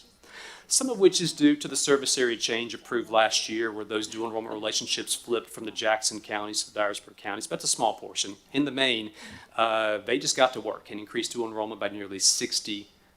So most colleges saw growth in that aspect. To kind of give you a bigger picture, for every 100 students we have enrolled, over a quarter are dual enrollment. If you go back about 8 years ago, it was about 15 out of 100. So you can see the increasing profile, the prevalence of dual enrollment with a history there in the middle. Again, increasing about 15% since the pandemic, the year before we measured in 2019. That profile, that 26% number of our enrollment that is dual enrollment compares to universities where it's a much smaller aspect of what they do, about 6%. And to give you another bigger picture overall, as the state engages in the dual enrollment grant offered via THEC and TSAC, and I forget the numbers, Dr. Gentile, so maybe help me here, but roughly 85–90% of that activity, of the state's dual enrollment grant activity, occurs within TBR. So it is indeed a big part of our mission.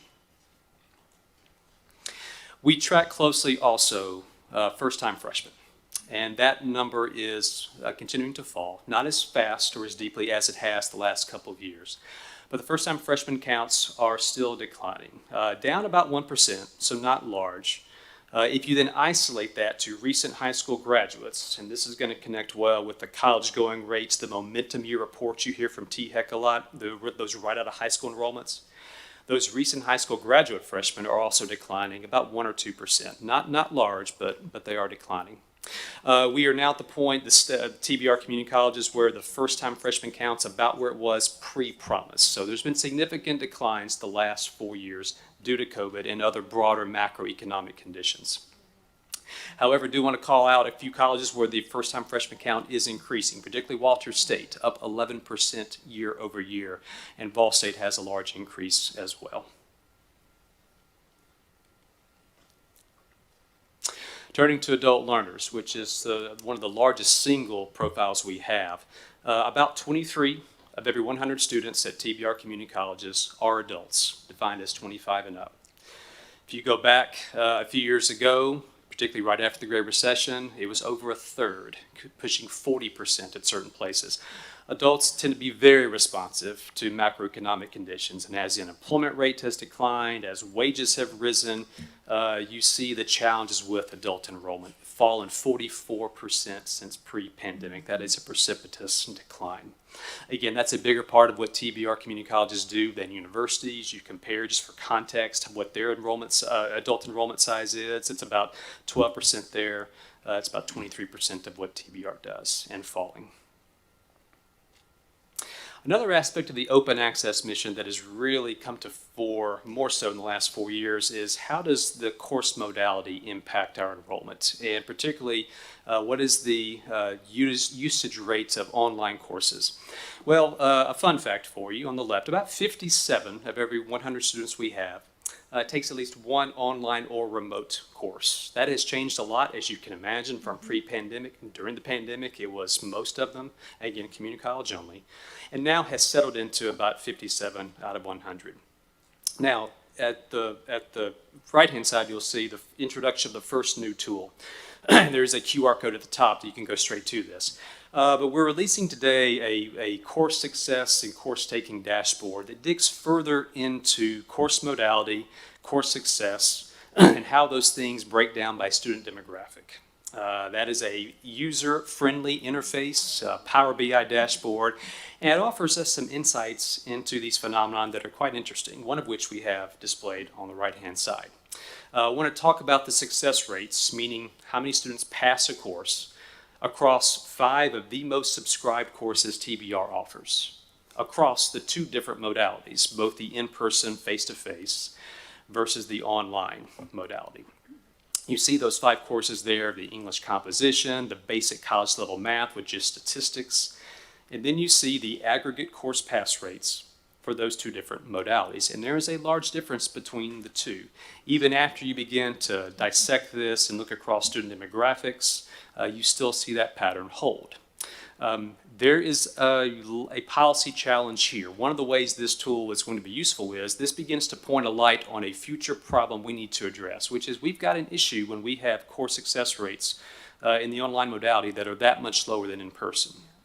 I'll offer up too, the online modality kind of masks even some additional complexity, because within that you have probably the traditional Zoom or Teams interaction you would think of with an online course. But also within online, you have the asynchronous methodology, whereby a student is simply watching videos or is doing chat rooms and messages with an instructor and professor. It can still be very effective, but in the main, we do see challenges with that approach, particularly with these types of initial gateway courses that students, almost all of which, have to pass through.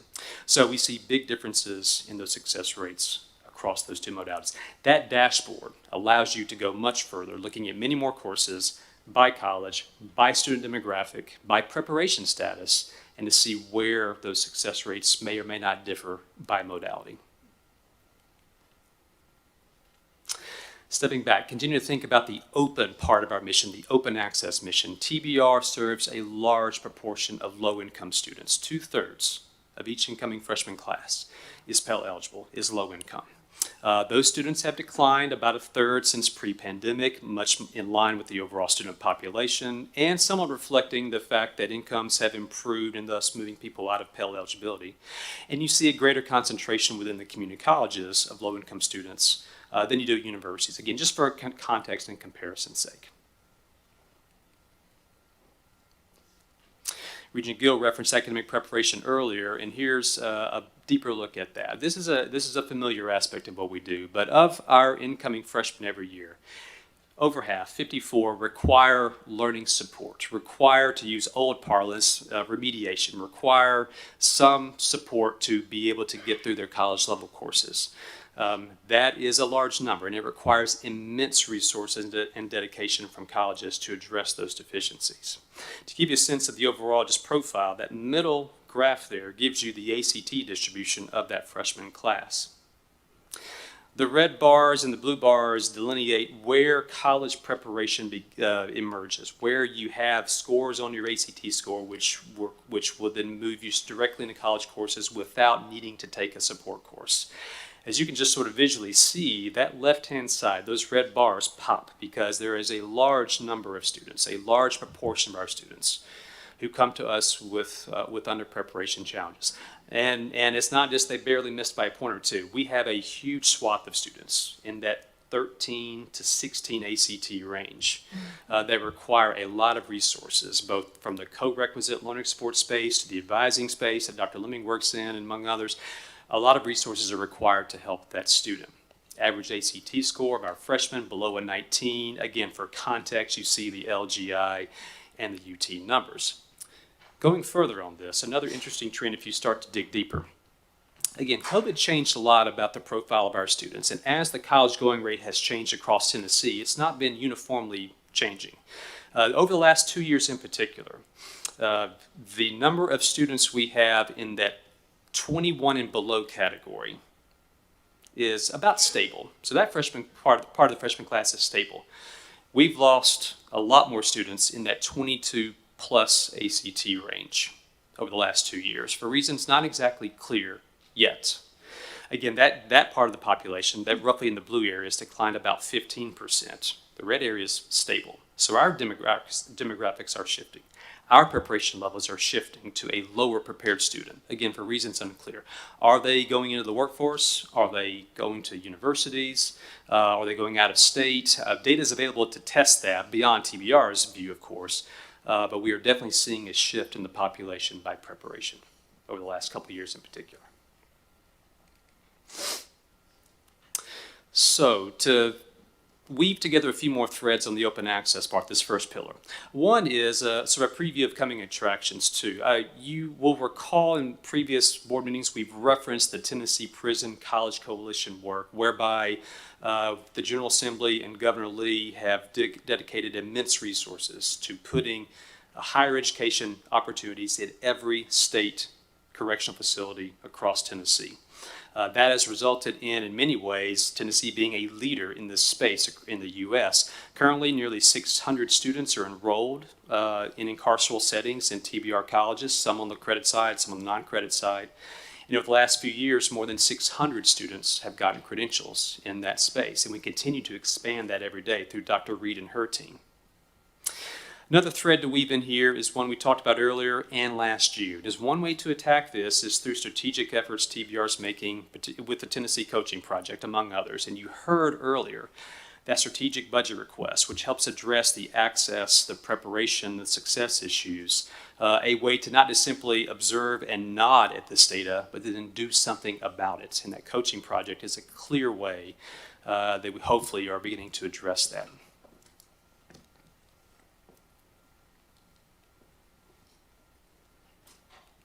Oh, there it is. So before I go into the second of the three pillars, let me pause for any questions for the materials so far. Where'd you go? So of the dual enrollment students that are going to community colleges, what % of those are going on to four-year colleges, and has that changed as we've seen an enrollment in the dual? The vast majority. So the question was, of the dual enrollment students at community colleges, what proportion end up going to universities? The vast majority. We call this the conversion rate. How many of those dual enrollment students do we convert to a community college freshman? It's about 1 in 5 on average. Different story with the TCATs. Community colleges, it's mostly well-prepared students, better prepared students who are pursuing dual enrollment at the community college level, mostly in your obvious gen ed courses, English, psychology, etc. Most of them convert to the universities. So is it fair for us to look at the improvement in dual enrollment from community colleges, that we are also improving enrollment in four-year colleges? Yes, you could say that. So two things here. One is, and you're going to see a slide later, because that's a key part of our mission that we don't historically track and bring you metrics for how well we do. You're going to see one in a few minutes. Not that we're trying to claim credit holistically for that, but that's definitely a shared responsibility.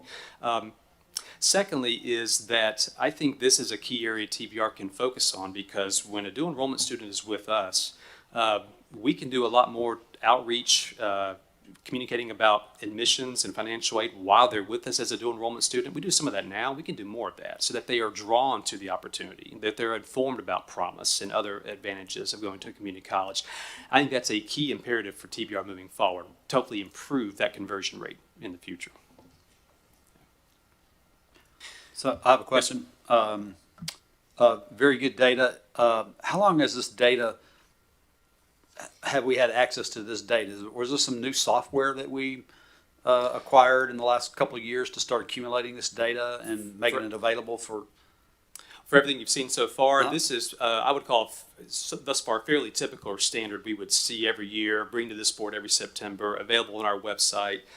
So far, at least, this is very publicly available and transparent and communicated back with the colleges as well. So very good data, and it just prompts questions. So Regent Apple, I'd like to ask a question about Jackson State as one that the enrollment was way down. I mean, it was at the bottom of the list. Can you add any kind of flavor to what might be happening there? I'll give some context. I would also invite, Kim, I'm going to turn the tables, might invite Dr. McCormick after her interim presidency to offer comments too, but a couple of things. One is Jackson's been undergoing the service area change, and so they relinquished 4 counties to Dyersburg, and they changed their focus on where they recruit. So some of the enrollment, particularly in the dual enrollment space, naturally and probably expectedly gravitated to Dyersburg. That's part of it. I think, too, Jackson has faced financial challenges the last few years that Dr. Rothstein's quite aware of. Has been working already with the new staff on that, and so they've had personnel shortages in certain key areas. It's also in being from Jackson, that's a very competitive higher education space. Union, Memphis Lambeth, Lane, Freed Hardeman. There are a lot of schools in proximity. It's a competitive area. There are a lot of issues converging recently at Jackson to make that very challenging. But that's an overview of some of the challenges they faced. Yeah. So coming from the business world, I'm a growth-oriented leader at my company, and 1% growth in enrollment post-COVID just seems pretty disappointing. Frankly, it is. Yeah. Now, I will say I'm excited and ecstatic that we're now positive. Yep. We've been declining for 3 years in a row. We're growing again, not as fast as we want to, but we're growing. Dual enrollment is growing rapidly. The adults are going to respond, I think, eventually when economic conditions change. The first-time freshman is an area where I'm hoping that we can begin to turn things around, because the college going rate statewide declined, and now it's rising back up again. Hopefully next year we're in that space too, where we're growing that freshman class as well. Yeah. One last comment on the online enrollment, the virtual classes. I was at a dinner last night, and the waiter was a full-time employee at this restaurant, and he was going to school full-time at Columbia State, all virtual. All his classes were online. Yeah, that's great. So I thought that was pretty cool. Yeah, that's great. Thank you. Yes, sir. To follow up on a question that Mark had, so this data is data that's been there for a while, but you all are just putting new focus on and making it and turning it out more. It's not the result of P20 or something like that. So far, no. More of the board. So far, no. I will offer you up a teaser, Regent Gill, because you love this. There is some P20 derived data coming up, but thus far, everything you've seen is at least in substance typical of what we would bring you every September. Looking at census data, looking at the profile of our students again, and all that's out there for the world to see transparently in dashboards and profiles. So thus far, this is fairly routine things with a different spin, different twist today with the framing, but data that's been out there before. Yeah, Regent Gill, that was kind of what my question was, is new tools available to gather and distribute this data and make it more visible and more understandable. I think available is the key description there. Yeah, and everything TBR has been for years publicly available, profile form, searchable dashboard form. So everything you see here, any user right now could go on the TBR website, and this has been the case for years, and see this same stuff. Again, some of the future things you'll see later today with labor data, that is new. And the tools you saw, that course taking tool you saw, now that's a new tool we're putting out today for folks to see. That's a new feature, yes, but a lot of the profile stuff has been out there before. Yes, sir. If Yes, I sir. may. Oh, I'm sorry. You go first. Okay, thank you. I loved the data that you produced about English 1010, math 1530. The online and in-person data there's difference. That was quite stark. Are there conversations that are starting to happen about? I'm not sure how to articulate it, but we have learning support. Say, Sure. hey, we're not at that level we need to be at. Here's this class. There are conversations across the state too that are that way. Coming out of the pandemic, some students know, oh, I want to do online, but that might not be the best option for them. That's exactly right. And let me offer this disclaimer. I mean, there are wonderful faculty with wonderful courses across every modality. So this is not an indictment overall, but there is indeed, it's hard to turn away from that data, right? There is a policy challenge we've got to dig our heels in about of whether certain profiles of students, the unprepared students, ought to be engaging in certain classes, learning support, in an online modality, particularly if it's an online modality that we see as problematic. Again, there's variation within that. Maybe the synchronous stuff is fine. I mean, I'm speculating. Maybe the asynchronous is the problem. But we need to learn more because there are some concerning completion rates that probably suggest a policy challenge we've got to solve. And maybe there's a pivot we've got to make in the future. Yes, we hope this tool helps start that conversation. Just going to add to echo Regent Gill's questions and comments. We at THEC are eager to be your advocates for P20 and making this data more accessible to you. And second, as a state, we are now spending on dual enrollment grants, which is lottery funded, more than we are on Reconnect and Promise combined.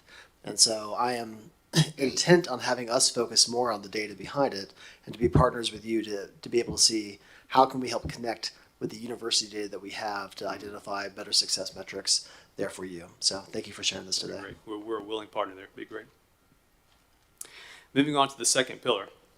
Oh, I went too fast. I want to make Dr. sure I Deaton. focus on that sentence. Yes. Sorry. Dr. Reach I Powers, had I'm sorry. just Yes. a couple of questions. Some Sure. of them got answered. Sorry, Chair Lady. I did have just a couple of quick questions. On the dual enrollment, the university's number was quite low. We're doing so much better than them, it looks like. Is there something that's attributed to that? I think it's just a more central part of our mission. Okay. And it's one that the state, I think, has implicitly directed us to do. It's an outcome in our formula. It's not an outcome in university formula. Gotcha. The dual enrollment grant is pegged to community college tuition, not university tuition. I mean, being present when those conversations initiated 20 years ago, I think that's what the state had in mind. And I don't mean to imply universities should not do dual enrollment, but I think the idea was that they start out with us in a low-cost, accessible, local option and explore their readiness. And so I think it just naturally has evolved where it's in our wheelhouse more so than theirs. That's great. And that's what I assumed, but didn't know if there was something underlying that I was missing. And then on the online, and everybody's kind of hit on this, so there's clear, like 7% or whatever disparity between online and in person. So I'm just curious how we communicate that maybe to the students, not just that we share data, but how do we tell students, share with students, hey, if you go the online route, you're risking not being as successful. So how do we convince them possibly of not being online? It's a good question. I think even before we get there, we need to learn more about for whom is it perhaps not the best option, right? Because there may be certain types of profile. We don't want to discourage everyone, Sure. right?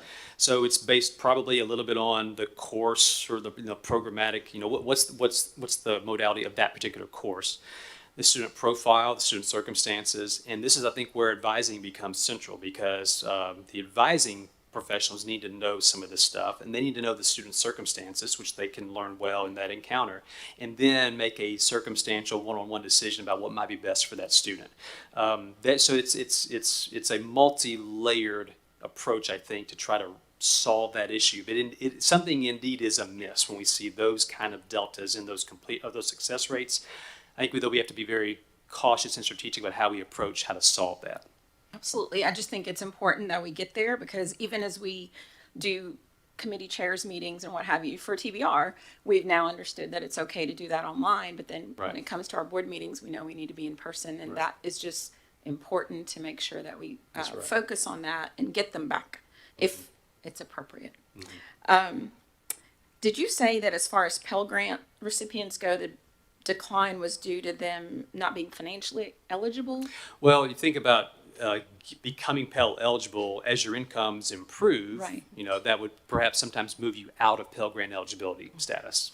Which you sometimes will see a drift in that profile as the economy improves.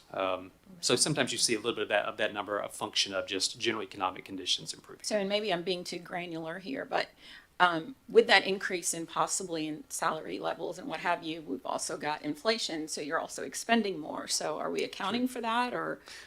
And I may need some up on the facts. I think the federal government tries to in its threshold eligibility levels for what constitutes a Pell Grant eligible income or EFC. That's not always precise. I think they try to account for that a little bit, but I think even still you have people essentially grow out of Pell eligibility. And Dr. Gentile, please feel free to supplement this answer.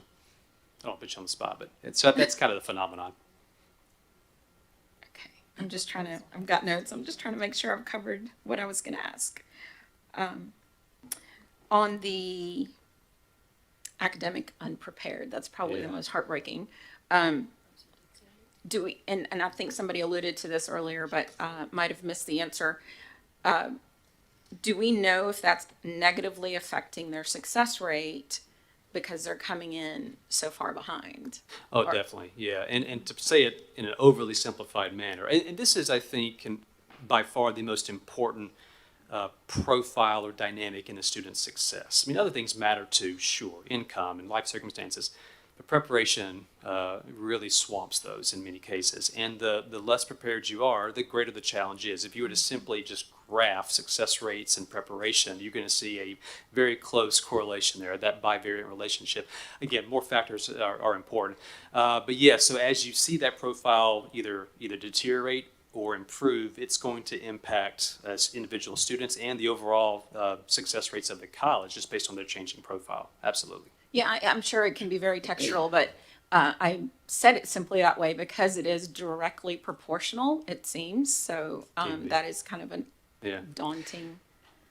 It is, yeah. And I should note here too, GPA, high school GPA probably tells you more than ACT. ACT is just a little easier to graph, right. But again, your academic record tells you a lot. Again, it's not determinative. It's not. I don't want to be fatalistic, but it tells you a lot at the population level, not an individual, but a population level about the challenges they're going to face in college level work. Thank you so much. I always have to pay attention to your presentations like I'm in chemistry class, so I have to be an active listener. So I have to take notes. You'll do well in the pop quiz here in a minute. Right. I should be able to pass that one. Thank you. Thank you, Chair Lady. Thank you. I just had a comment about the success rate of online students.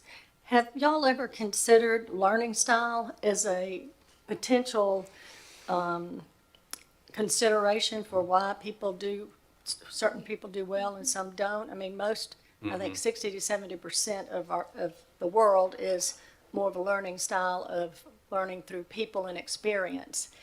And I'm in that quadrant, and I would be terrible at online learning because I would be squirrel, over here. But I wonder if there's any correlation in terms of how well people do, depending on how they take in information and then how they use it. So I don't know. I've done a lot of work on Conceptually, that. I think there's a lot there. I think that's exactly right. I think about my own 3 kids, some of whom would respond well to this and some who would not. I also think too about, and it's hard to sometimes detect that. You'd have to have really good assessments of what that individual's preferences and skills were in an online or not setting to kind of know. So you'd have to kind of gather information at the individual level to be able to incorporate that.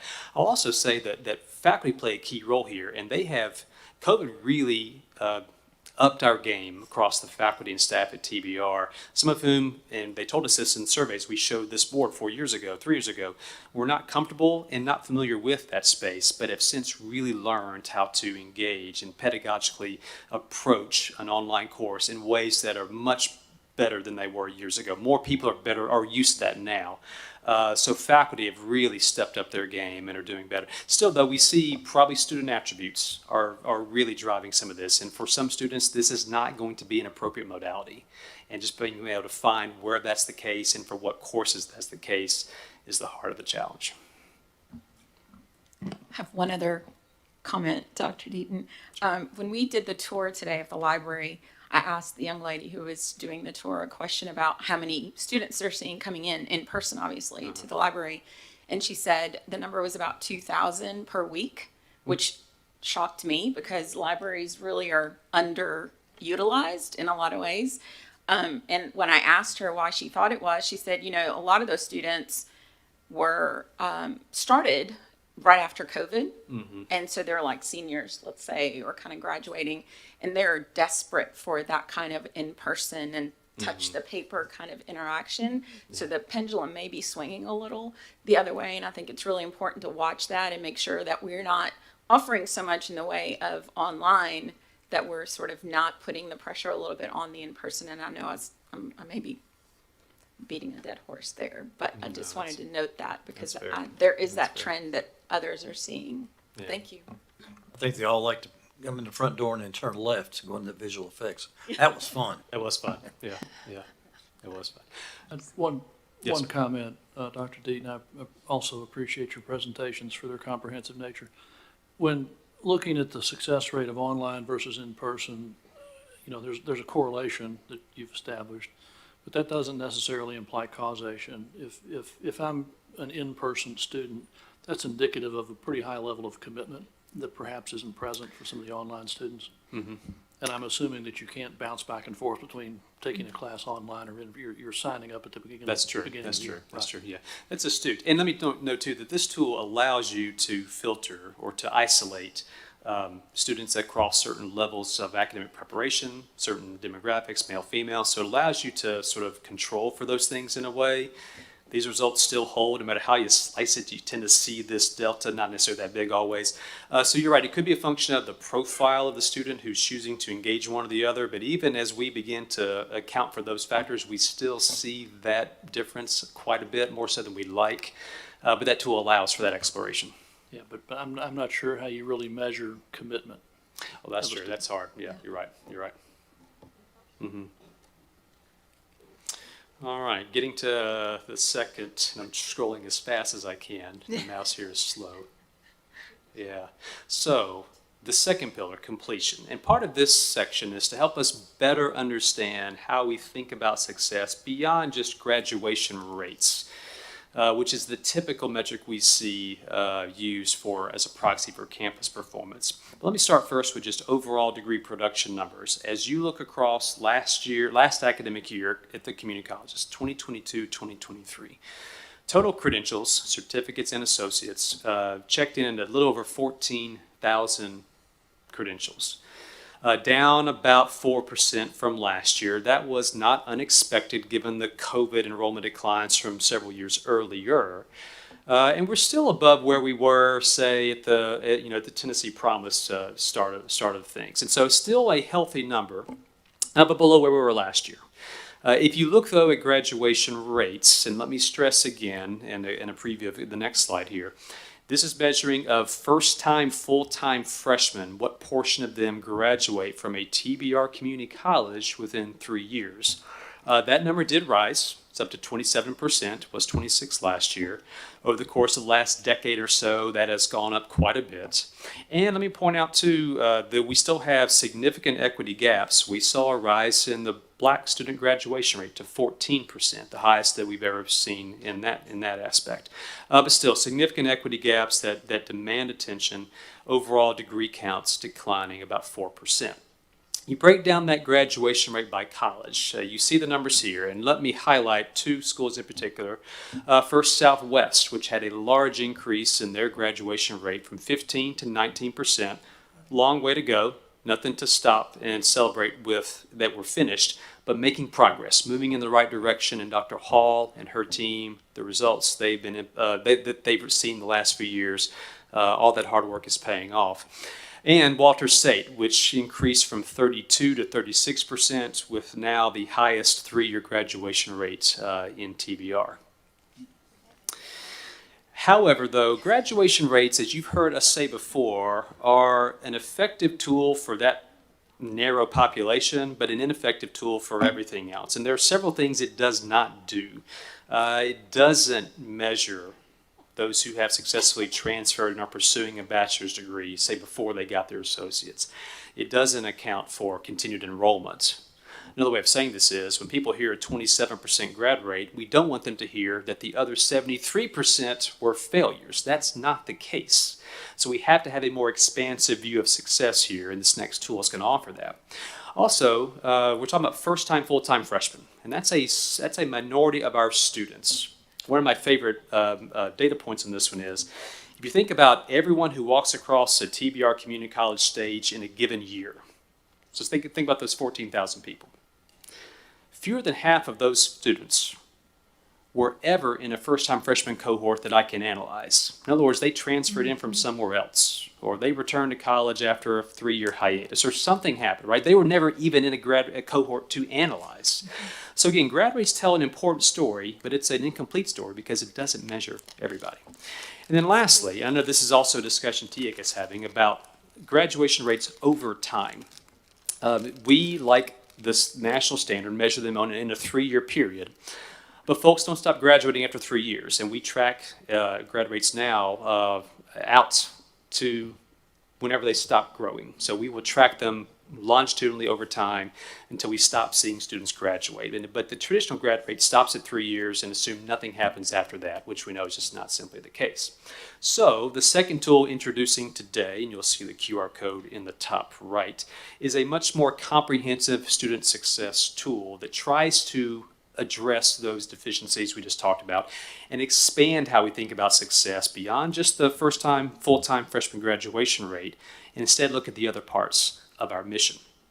So this tool is going to incorporate transfer and continued enrollment. It's going to attempt to establish a metric for other types of students. For instance, the dual enrollment population asked about earlier. Students who are inbound transfers to our colleges, who say started at MTSU and after a year decided that the best fit was Columbia State and went to Columbia State. That student is not in our first-time freshman class cohort, but they are a student we have to work with. And again, looking at those students over time. So as you do that, here's what that picture would look like for a first-time freshman cohort under sort of that new metric, and this is available in that dashboard. If you were to track those 3 outcomes, graduated, transferred, or still enrolled, over the number of semesters that we see, we've omitted summer here just for simplicity, you see that success rate build over time, such where by the 8th semester, or think through the spring of 2023, that 2020 cohort had a holistic success rate of about 43%, if you count those still enrolled pursuing a credential, those who have transferred somewhere else short of a credential but are still enrolled, and those who have graduated. And again, we will keep tracking this over time to see what happens to those students. But that's a more holistic way of thinking about success that's beyond just graduation rate, which is important, but also incorporates additional student outcomes. Secondly, think about that inbound transfer student, that MTSU student, for instance, I just described. Nothing we have so far, no metric you see ever accounts for that student in attempts to measure their success. Well, until now, this one does. So it takes an entering cohort of those inbound transfers from 2020 and tracks what happens to them over the course of the next 3 years, semester by semester. At the conclusion of those 3 years, about half have a credential, or are still enrolled, or have transferred on somewhere else. So again, they sort of establish themselves an initial cohort from which we can then draw this analysis to see how well they do. This is not meant to replace or offer up a different narrative to the graduation rate, but from a student perspective, this is giving us a much more holistic picture of what happens to those individual students that heretofore we've not ever analyzed because they're outside the freshman cohort. And lastly, as an example, dual enrollment students. Again, this is looking at in a given year, any student who takes a dual enrollment course at a community college, and now we're tracking them out across nearly 8 years, giving them time to graduate high school and pursue the 6-year graduation rate window that THEC and others typically offer. Over time, then you see over 2/3 of them have graduated from any college somewhere, and quite a few are still enrolled or have transferred. So again, not trying to necessarily claim credit for TBR for doing this, though we had a hand in this. They started with us, and then once they moved on, typically to a university, we can still track what happens to them and measure that as a key part of our mission, one that we share with universities in some way. So that comprehensive success tool, that QR code you saw, allows those kinds of longitudinal comparisons that expand beyond that first-time freshman cohort. Lastly, to wrap up this second of the 3 pillars, again, I want to both reference previous discussions you've heard and also reference tomorrow.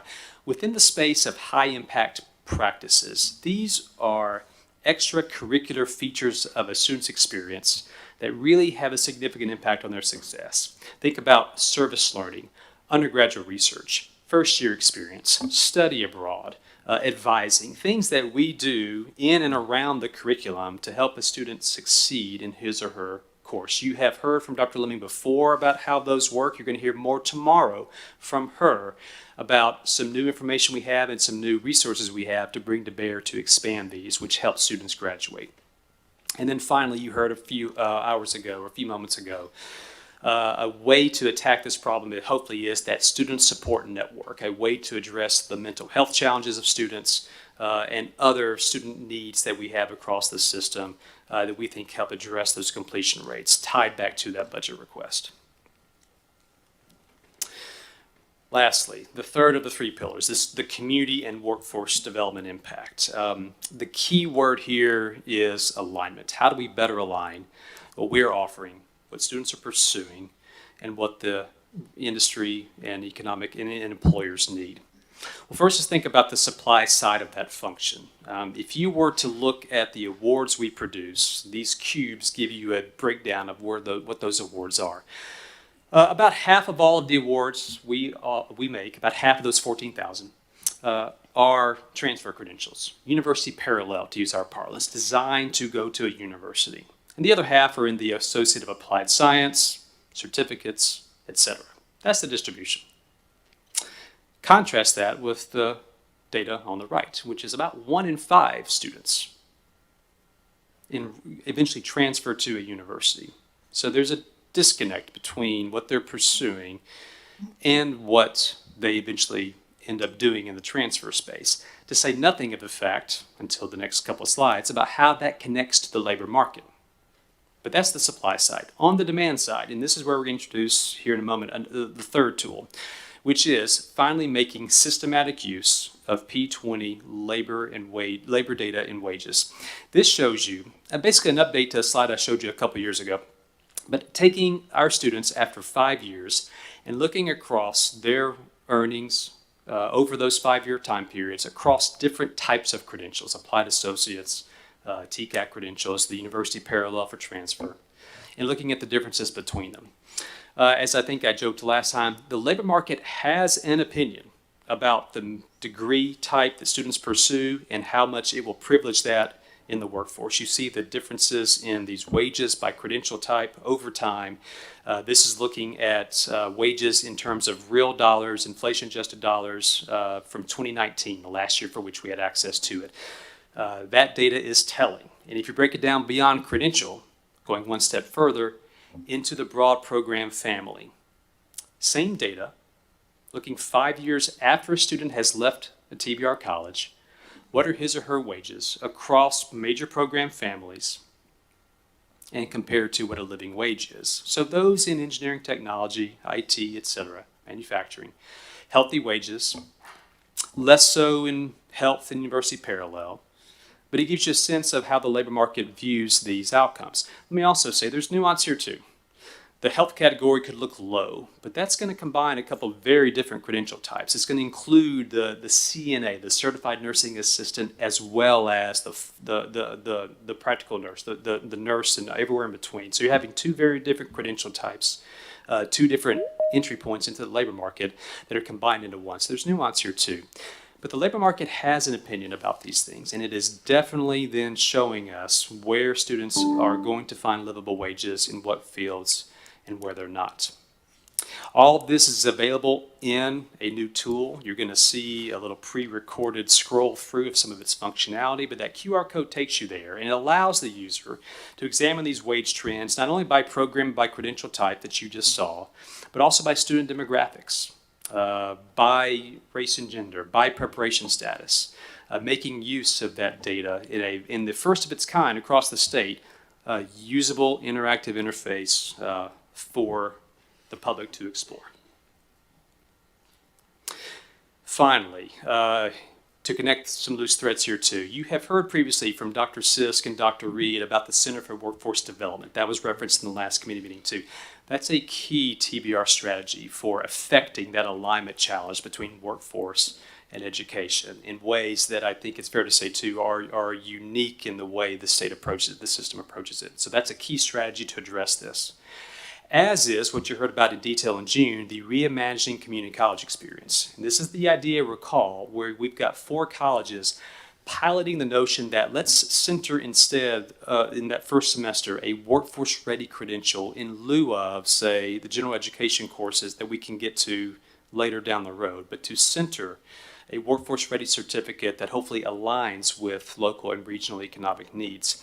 You'll recall Southwest, Jackson, Pellissippi, and Walters are pursuing that starting this fall. It's a 3-year ramp up, so it's going to take a while. But this fall, they have taken, across those 4 colleges, 19 applied associates programs that they had already on the books and have now embedded 49 different certificates across these programs, either by creating new certificates or by resequencing the degrees such that that first semester includes that certificate. So that even if a student were to be a dropout, they hopefully have something to rely on.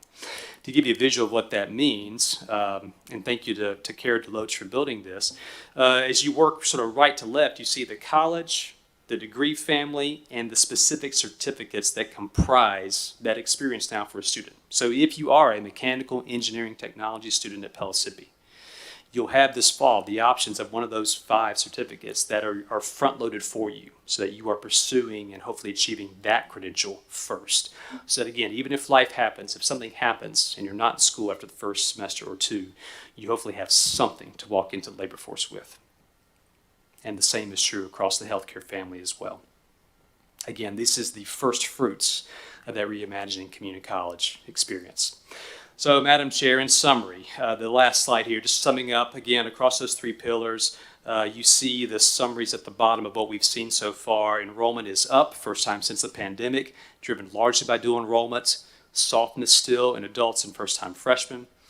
Degrees are down as expected, but grad rates are up, and we have now, via that tool, hopefully a much more comprehensive way of understanding student success and outcomes than we've ever had before. Not only in academics, but in the labor force as well, with that 3rd tool you just saw that tracks students into the labor market across programs and demographics. So with that, Madam Chair, I will open it back up for questions from the board. Questions? I'll lead off. Yes, sir. On the schedule showing the wages and top, bottom, so on and so forth, were those the top 8, 10, or whatever of the top wage earning certificates?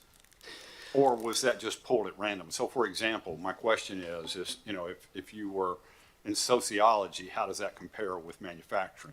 Fair enough. Yeah, these are probably the 4 most subscribed applied associates fields you see. The sociology example, for instance, being in, that would be more in the university parallel, the transfer credential, which would be lumped into that second from the bottom. Hard to tease out those because the transfer credential at the associate's level is mostly gen ed, without necessarily a lot of courses that are within, say, chemistry, history, sociology. Okay. So they're mostly, there's a lot of commonality in the university parallel. So those 5 we pulled otherwise are most of the applied associates, the most subscribed AAS programs.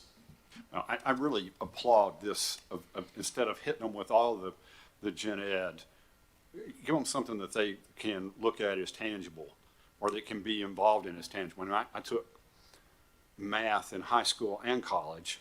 To this day, I couldn't tell you what trigonometry is used for, and I've been in a technical field the whole time. So, and I felt that way all the way through. I just had to get through it. And then the other comment that I would make is I think that the certificate for someone who's going on to a 4-year degree has value in it to an employer. And you know, I know if someone came into our business and had a certificate that maybe wasn't even in the field of what their degree is in, it's around us. It's an understanding of reality. It's an understanding of how things work. And you know, just you know, our governor is a licensed plumber and has a degree. It got him elected. So you know, I mean, it obviously works in some places. Right. That's true. I'd like to kind of pile on a little bit with Regent Gill's comments. I'm stunned by how low the health number is because I work in that industry. And, you know, I pay CNAs $30,000 a year. We pay LNs $70,000 a year. I think TBR produces RNs out of Nashville State. Those folks are earning $90,000 a year. And I think the trucking Tennessee program, from everything I hear on the news, truckers can make $100,000 a year. So it's kind of, it would be much more informative to me to see this broken down instead of in these broad categories about really job-specific programs. And what's interesting about that is if we shift more towards trucking and RNs, you're going to see these numbers swing up a whole lot. And why that interests me so much is I think we have a huge opportunity, and maybe you're doing it and I just don't see it because I'm not in the marketing channels that you're using, but to really promote the opportunity. I remember very clearly being 17 years old and wondering, what in the world am I going to do? And how can I afford that car that I want? And how can I afford anything? And so I think you really have to connect the dots in an extremely basic way for people to get them attracted and committed and excited. And I think you can drive enrollment through the roof. I really do. And I think it's a lot about marketing. I think I heard someone earlier today talk about the Trucking Tennessee. If I understood what the money was used for, that was really a marketing program. That was explaining and pointing out to people, here's this opportunity, you can do this, and here's how much money you can make. That's right. Which I think is a great way to further this mission. Yeah, the budget, the strategic ask about creating a multi-generational workforce pipeline is exactly that, how to draw in students in Tennessee into those fields. 2 quick points about this. These are still 2019 wages. That's as recent as we could come in the data. So if you just make some sort of mental adjustments for recent inflation. There's been about a 30% inflation since then exactly. in the healthcare job titles I'm describing. Exactly. So, yeah. Second factor is we're still relying for this on P20, and this is about as granular as we can go. Hopefully within the next few months, and I hope I'm not over-promising here, but we've been pursuing a bilateral data sharing arrangement with Commissioner Thomas, from whom you'll hear tomorrow, where TBR and labor trade data back and forth. That allows us to get much more granular and much more real time to be able to then begin to answer the question you posed. And some of the, like aviation mechanics, those are very high paying jobs. Yes, very much. Yes, ma'am. Oh, I'm sorry. No, go ahead.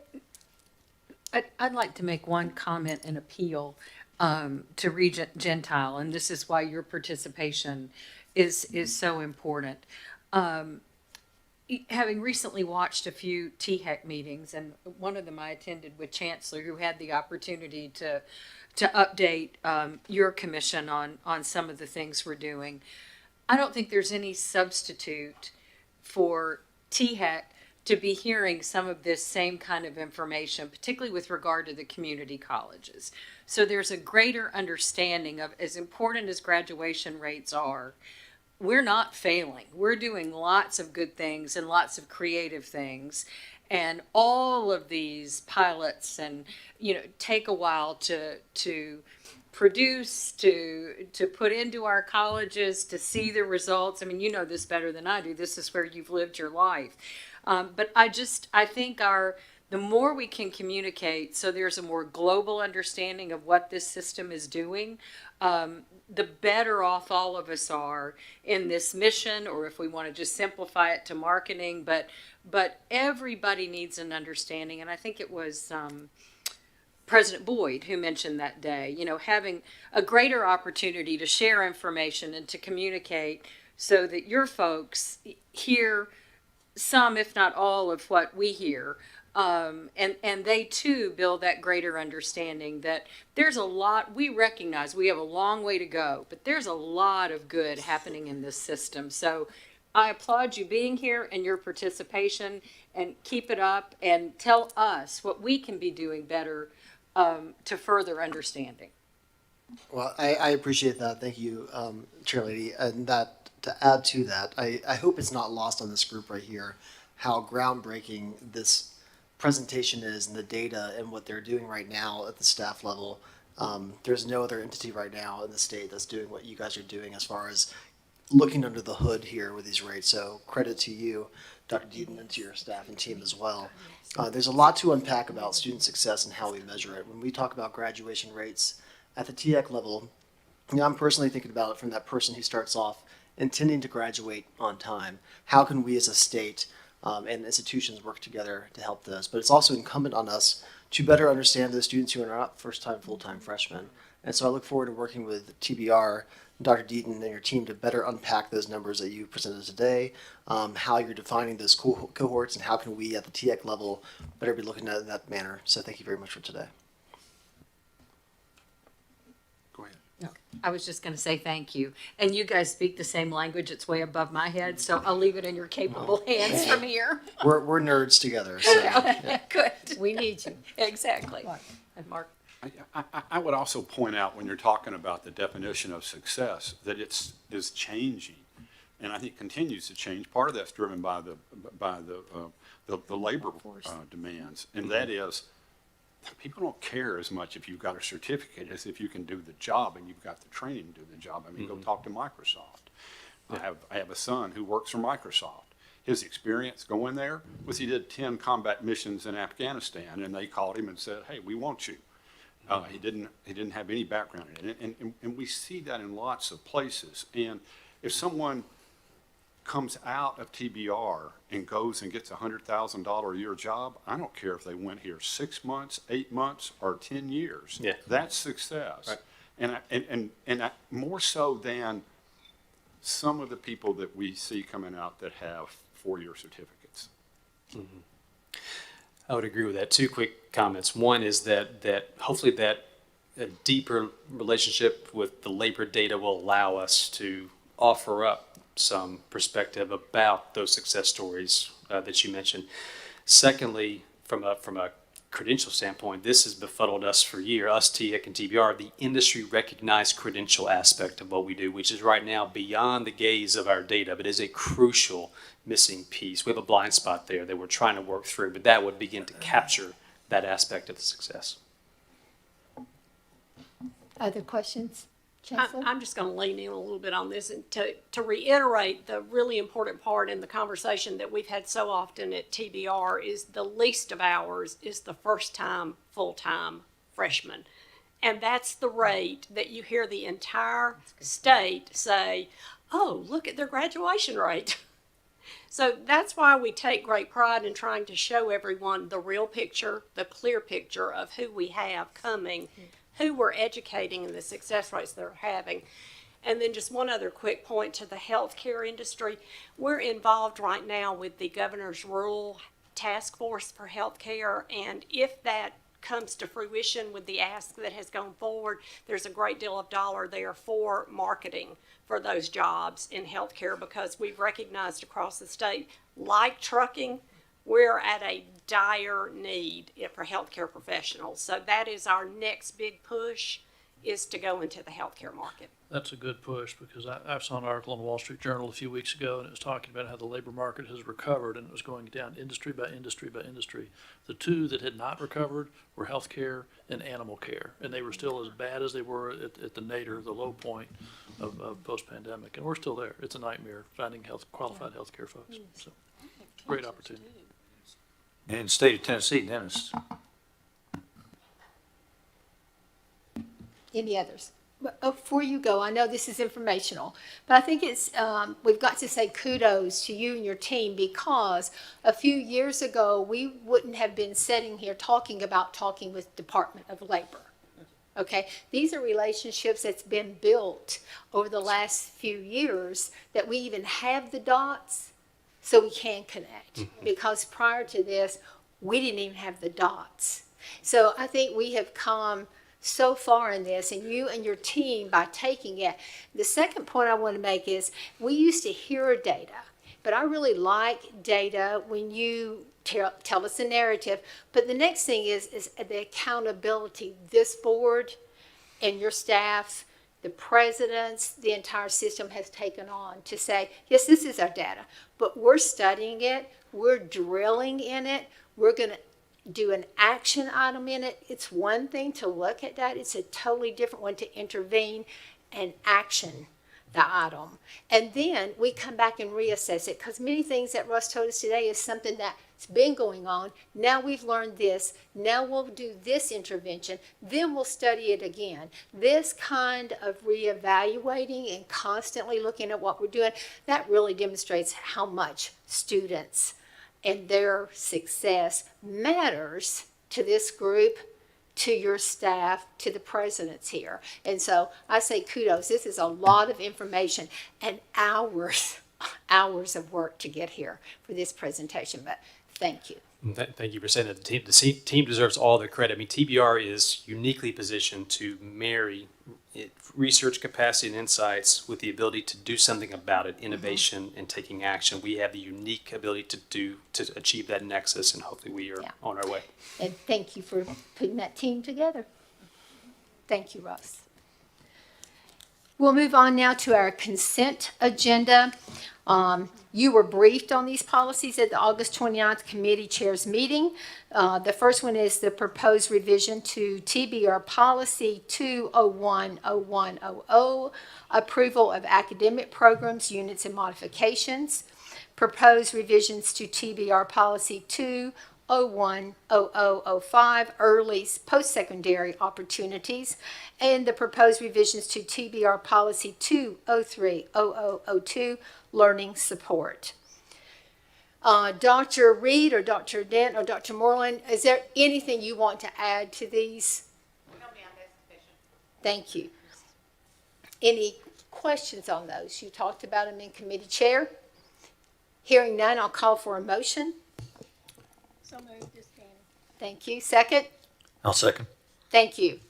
And we'll need, Madam Secretary, please, roll call vote. Chair Lady Apple. Aye. Regent Burdine. Aye. Regent Pilkington. Aye. And Regent Barlin. Aye. Motion carries. Thank you. The next is our proposed new AAS in distilled spirits at the Nearest Green Academy of Distilling by Motlow State Community College. We thank you for that tour today. I'd like to call on Vice Chancellor Jonathan E. Reed to give us a preview of this. Great. Good afternoon, Vice Chancellor Reynolds, Regent Apple, members of the board, and Chancellor Tidings. I'm pleased to present Motlow State's proposed AAS in distilled spirits at the Nearest Green Academy of Distilling. I will be joined on stage now by Alicia Fox, Vice Chancellor for Business and Finance, as well as Dr. Michael Torrance, President of Motlow State, as part of our presentation. Next slide, please. Motlow State's Community College proposes its AAS in distilled spirits. This is the first AAS in the state to meet the workforce demand in distilled spirits industry. This is a 60 credit hour program with general education hours of 15 hours, major field core is 30 hours, concentration of 15 credit hours with plans for a 30-hour short-term credential embedded in the program, as well as articulations with MTSU and ETSU. The AAS in distilled spirits will fill a void and provide a foundation for economic expansion and workforce preparation. Because of Motlow's local history and affiliation with the spirits industry, area residents are uniquely interested in the production of distilled spirits. Jack Daniels and George Nickel have notable places in our history and this economy. With the introduction of the Uncle Nearest Distillery, the emphasis on and the notability of the importance of this industry resonates even more with this community. I do want to highlight that while this original proposal shows that there will be no dual enrollment allowed in this program due to the age requirement, the original proposal did look at starting adults at 18 in this program. After further review, Academic Affairs has made the recommendation that students must be 21 to enroll into this program, and Motlow is in agreement with that. I do want to make the distinction that students are not drinking in this program. They are swishing and spitting. And that is part of learning the science of distilling. That's a waste of good liquor. I stand by that. There is a significant workforce support for this program. The spirits industry supports currently 26,400 jobs with a projected need of a 30% increase over the next decade. They provide $4 billion in state economy activity every year in Tennessee. Successful graduates of this AAS will be prepared to enter the industry in key positions with competitive jobs in positions such as quality control, blender mender, and distiller assistants with opportunities to move into management. Salaries start at $40,000 for warehouse team members and bottling leads, moving up to $60,000 with distilling experience, up to $130,000 with addition of their bachelor's degree. The Tennessee Distilling Guild also has provided an economic study impact that shows that distilling establishments have grown from 33 to 59 in the state of Tennessee, with employment and wages also showing similar rates of growth. The Tennessee distilling industry has a prominent and growing national role. Among its peers, the industry ranks second in direct employment and second in wages paid across the United States. By March of 2022, employment in the Tennessee industry had grown to over 22,000 jobs. Wages have followed a similar trend in Tennessee, with a 35% increase nationally, but a 40% increase in wages and jobs in Tennessee. While I am bringing this program forward to you today for your approval, implementation will be pending based on a successful statutory change to TCA 574109 on the tasting of alcohol by qualified students criteria definitions. Dr. McCormick mentioned this earlier, but I'll highlight it again. The current code only recognizes a qualified academic institution that established a bachelor's degree program that is designed to train industry professionals in the production of distilled drinks. TBR will be seeking that amendment to include an associate's program. Our goal is for that legislative statute to be revised this spring 2024 with a fall 2024 implementation of this program. Next slide, please. I do want to highlight that this AAS is in alignment with our state master plan as well as institutional missions. This AAS will increase outreach unemployed and underemployed adults, which will support THEC's collaboration with the Department of Labor and Workforce Development to increase outreach by at least 10% over the next 5 years. It also supports industry growth and recruitment, which aligns with ECD's effort at recruiting new industries to Tennessee and supporting existing employers to expand their operations. Further, this work supports our drive to 55 by increasing enrollment in majors leading to high demand jobs and the number of Tennesseans with post-secondary credentials. It also aligns to our own TBR strategic plan in the area of community and workforce pillar policy by improving the conditions of individuals, families, and communities across the state. It also supports TBR's mission that we saw earlier on workforce development through the collaboration of businesses, industry, agencies to ensure that they are a competitive workforce across these areas. And again, it supports also Motlow's own vision, mission, and strategic plan by delivering accessible and innovative learning opportunities and facilitating a talented workforce in these communities. At this time, I will invite Vice Chancellor Fox to present our revenue, cost, and enrollment projections.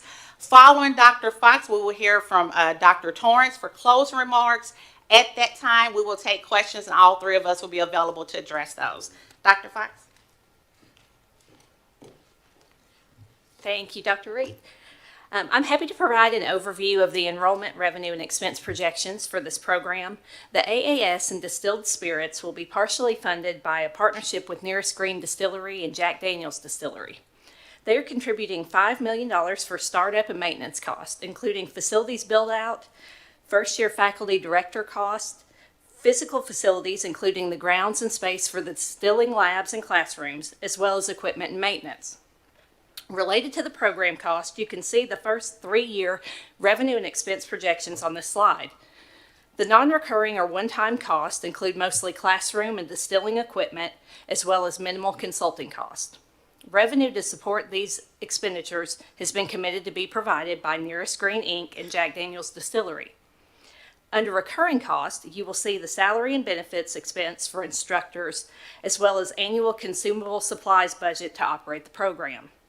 Motlow anticipates launching the program with 1 full-time faculty member / program director and 2 adjunct faculty members.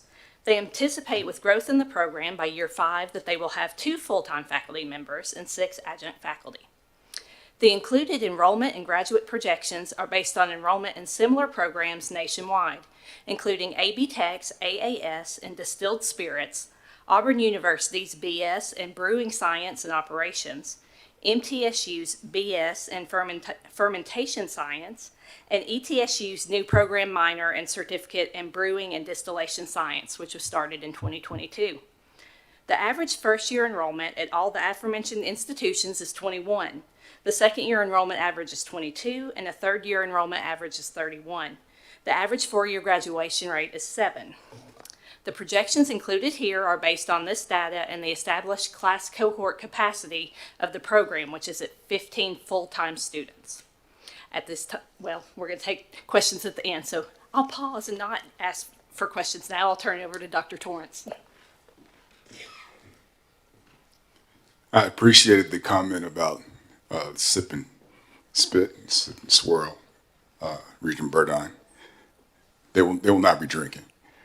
Also called alcohol abuse. Yes, sir. All of that. And for the purposes of this meeting, Kyle knows. I want to bring our attention to connected for the purposes of those who are watching us in the stream and those in the audience here. Connected to the topography and the demography and the history of the spirit and the industry within the state of Tennessee. The Whiskey Trail, which we so luckily happen to be a part of, is connected to us as an institution. It has driven economic and community development in a way that is unique, and it's a beautiful opportunity for Motlow State Community College, alongside the history behind Jack Daniel Distillery, as well as the newness of the Uncle Nearest Distillery, to combine forces with them and do something to even further the economic and community development of our particular locale. This is about the very thing that the Tennessee Board of Regents institutions are about: workforce development and student success. It is unique because it's the first of its kind. We hope that it won't be the last and only. We expect to see these expand in terms of the types of opportunities and jobs that are created. In addition, there are some motifs that you should be aware of that most people maybe don't pay attention to when they look at the bottles or the packaging. Jack Daniel speaks of every day that we make it the best that we can. I think this is in alignment with our strategic planning, the way in which we go about supporting students in our community. And Uncle Nearest has a couple where they talk about, y'all, we've done it again. So here's an opportunity for our system, our institution, and our sister institutions, the TCATs that will support some other arms of this potentially, to do something in alignment, to further our reach, to further our scope. They also talk about pull as you climb. And as we recognize the opportunities through technological advancement, through mechatronics, and supporting logistics and supply chain, trucking, and the like, in conjunction with a program like this, it is perfectly in alignment with TCAT Murfreesboro, TCAT Shelbyville, and TCAT McMinnville, our local partners within the region.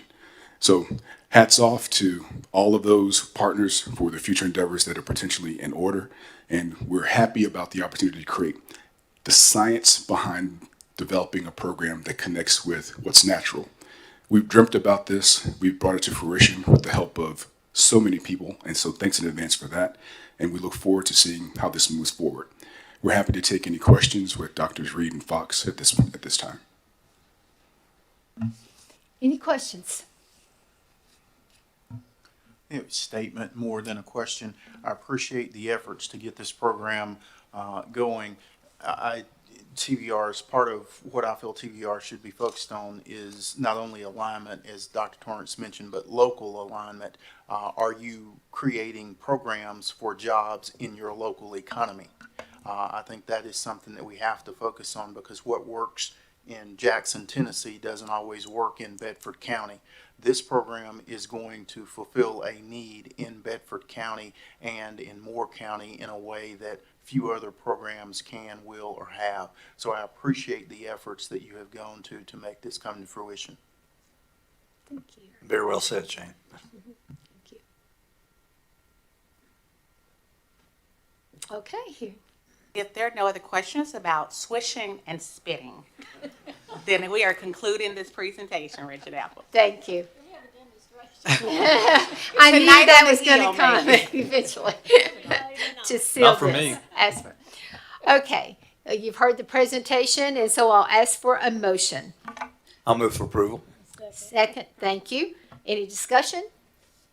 Madam Secretary. Chair Lady Apple, Aye. Regent Burdine, Aye. Regent Pilkington, Aye. and Regent Barlin. Aye. Motion carries. Thank you. Moving on to our last proposed program terminations, modifications, and new technical programs implementations for TCATs. I would like to call on Vice Chancellor Jonathan E. Reed. Thank you again, Regent Apple. The Office of Academic Affairs is presenting 15 program proposals for the committee's review and approval. This is in accordance with TBR Policy 2.01.02.00, Technical College Program Review and Approval. We are also highlighting 8 academic actions that were submitted by a TCAT institution to the Vice Chancellor for approval based on Section C of that TBR policy that requires only notification to the Vice Chancellor. You will also see in your materials interim board actions and academic actions from July and August. All of these proposals allow the technical colleges to be more responsive to the needs of students, businesses, and industries, and are in compliance with the Council on Occupational Education, COE, which requires documentation from the governing agency. All documentation for these proposals are in your materials. And at this time, Dr. Tashaka Hollis provide a brief highlight of the programs for your approval, and we'll take questions after her presentation.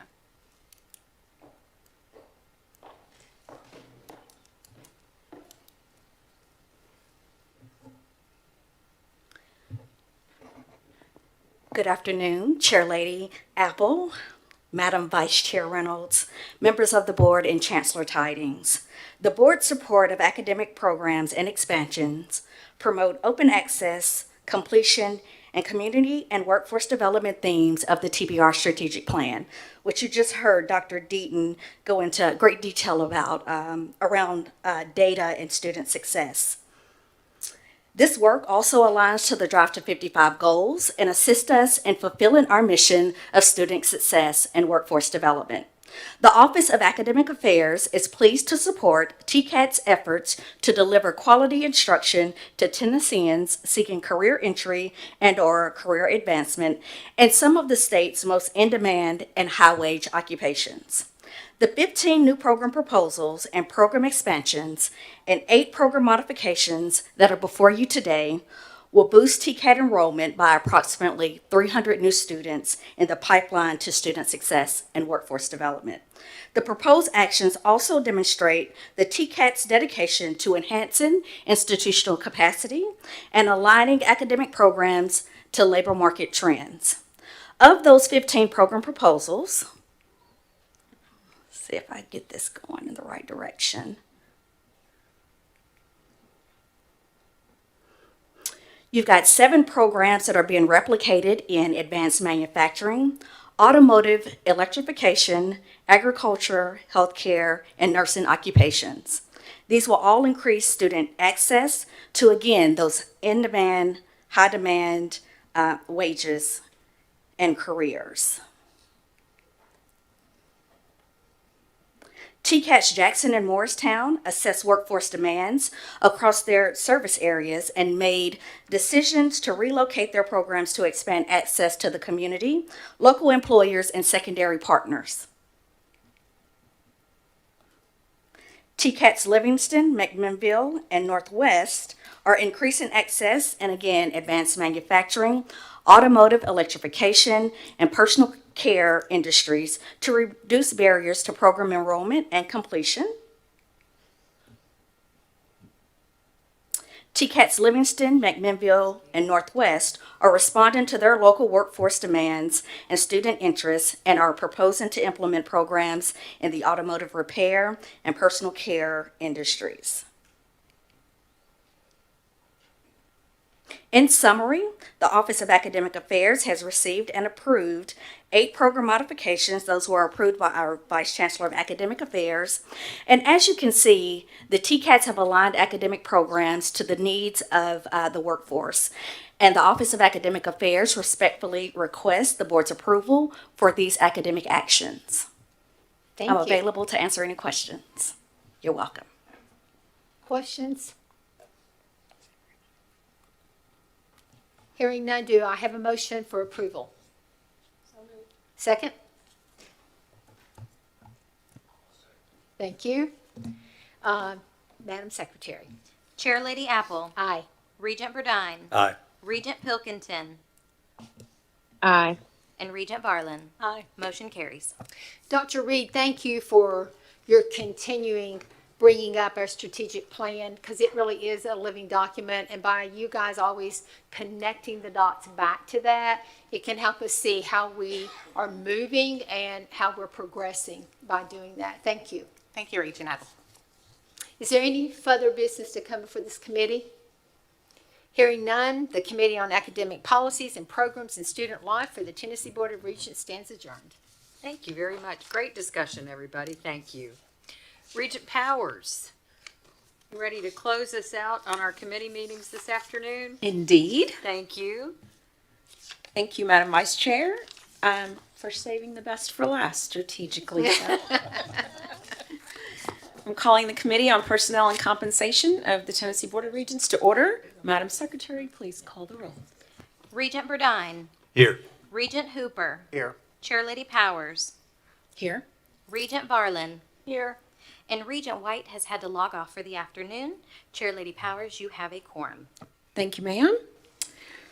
As we have a quorum, and I will fuss at Regent White later, but he's in the basement, we will proceed with the first agenda item, which is, these are consent agenda items. Members, as you recall, at the committee chairs meeting, we were briefed on the following 3 items, and materials were provided on our website. And unless anyone has a question about an agenda item, we will act on all 3 with 1 roll call vote. The items are A, promotion and tenure recommendation at Nashville State Community College. B, faculty promotion correction at TCAT Dixon. C, faculty promotion increases at Nashville State Community College and TCAT Dixon. Does anyone have any questions? I'll move for approval. Thank you. Thank you. Thank you. That would be Regent Burdine and Regent Hooper. So thank you. So I'm going to act on that motion by asking for a roll call vote, please. Regent Burdine. Aye. Regent Hooper. Aye. Chair Lady Powers. Aye. And Regent Barlin. Aye. Motion carries. Thank you, Madam Secretary. The next item on the agenda is a housing allowance. I will call on, there she is, Vice Chancellor Alicia Fox for the recommended proposal. Thank you, Madam Chair. I was trying to be expedient, so I was hanging out up here. I love it. So today, TBR staff is bringing forward a recommendation to a change in the presidential housing allowance. As a bit of background, while the community college presidential housing allowance has been in effect for some time, the TCAT president housing allowance was introduced in 2018 and has remained at the same level since that time. The housing allowance is considered an additional benefit to assist our system in being competitive in recruiting and retaining top talent. Most, if not all, public universities offer either presidential housing or provide a housing allowance. A 2019 Coupa Administration and Higher Ed annual report noted that 75% of all respondents provided either partial or full subsidy of housing to presidents. TBR staff conducted an informal survey of other community colleges across the country in August, and of those that responded, 62% provided either a presidential house or housing allowance, with the average allowance being $23,500 annually. The recommendation before you today is to increase the current allowance from $500 to $1,000 per month for TCAP presidents, and from $900 to $1,000 per month for community college presidents. Madam Chair, that concludes my presentation on the housing allowance change. I'll be happy to answer any questions. Thank you, Vice Chancellor. And I'll just add that there was an in-depth discussion about this with staff, and the information she's providing is just a summary of that data. And there was internal discussion about that as well with Chancellor and Vice Chair. And if there's anything additional you want to drill down on, we can get with you. But is there any discussion or questions? Is there a motion? I'll move for approval. Second. Thank you, Regent Burdine, and thank you, Regent Hooper. And we will act on that motion. Madam Secretary, please call the roll. Regent Burdine. Aye. Regent Hooper. Aye. Chair Lady Powers. Aye. Regent Barlin. Aye. Motion carries. Thank you, Madam Secretary. The next and final item on this agenda, and the whole agenda possibly, is executive incentive payments. And I call on Vice Chancellor Alicia Fox again for the recommended proposal. Thank you, Madam Chair. Finally, in your materials, the recommendation for for executive incentive payments for TCAP presidents. You will recall that at the June board meeting, you all approved the community college and chancellor executive incentive payments. We noted at that time that due to a timing issue with getting data from COE, that the TCAP payments would be brought forward at the September board meeting. To provide you a little background information, as you know, the Executive Performance Incentive Plan was approved by the board in June 2013.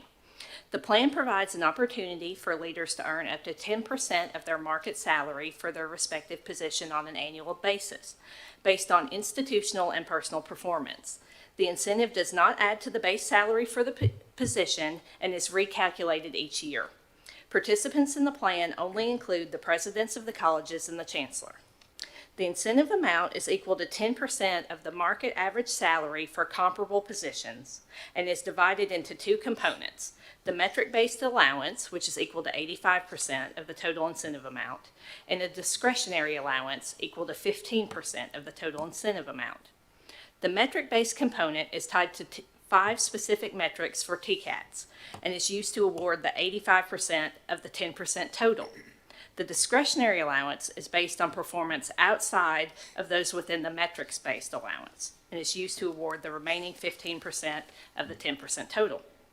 Madam Chair, with regard to the recommended action, it is the staff's recommendation to approve the executive incentive payments as detailed in the attachment of your board transmittal materials. And I'm happy to answer any questions at this time. Thank you again. Is there any discussion or questions? Hearing none. I'll move for approval. Thank you. Second. Thank you again, Regents Burdine and Hooper. And with that, we'll have a roll call vote again, Madam Secretary. Regent Burdine. Aye. Regent Hooper. Aye. Chair Lady Powers. Aye. And Regent Barlin. Motion carries.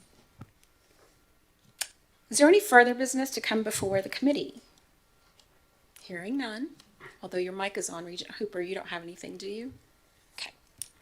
The Committee on Personnel and Compensation for the Tennessee Board of Regents stands adjourned. Thank you. Thank you. Handled with your usual efficiency. Much appreciated. You guys, couple of announcements, and President Torrance, if you'd like to make your way back to the microphone as well. Our committee reports of which we will use tomorrow as well, will be made available on the TBR website later this afternoon for your review, and then, of course, we approve those tomorrow. For the committee chairs, a copy of that committee report will be at the front desk of the hotel when we arrive back from dinner this evening, if you'd take a second to pick that up. Then tomorrow morning at 9 o'clock, we will be back right here, and President Torrance and his TCAP partner presidents will lead us in a presentation for the first 30 minutes of the morning. And then, of course, we reconvene as a full board at 9:30 a.m. to take up our business. Dr. Torrance. Where is he? He's in the back. Oh. Oh, I see, okay. Well, Chancellor, as we wrap up here, any announcements from your end?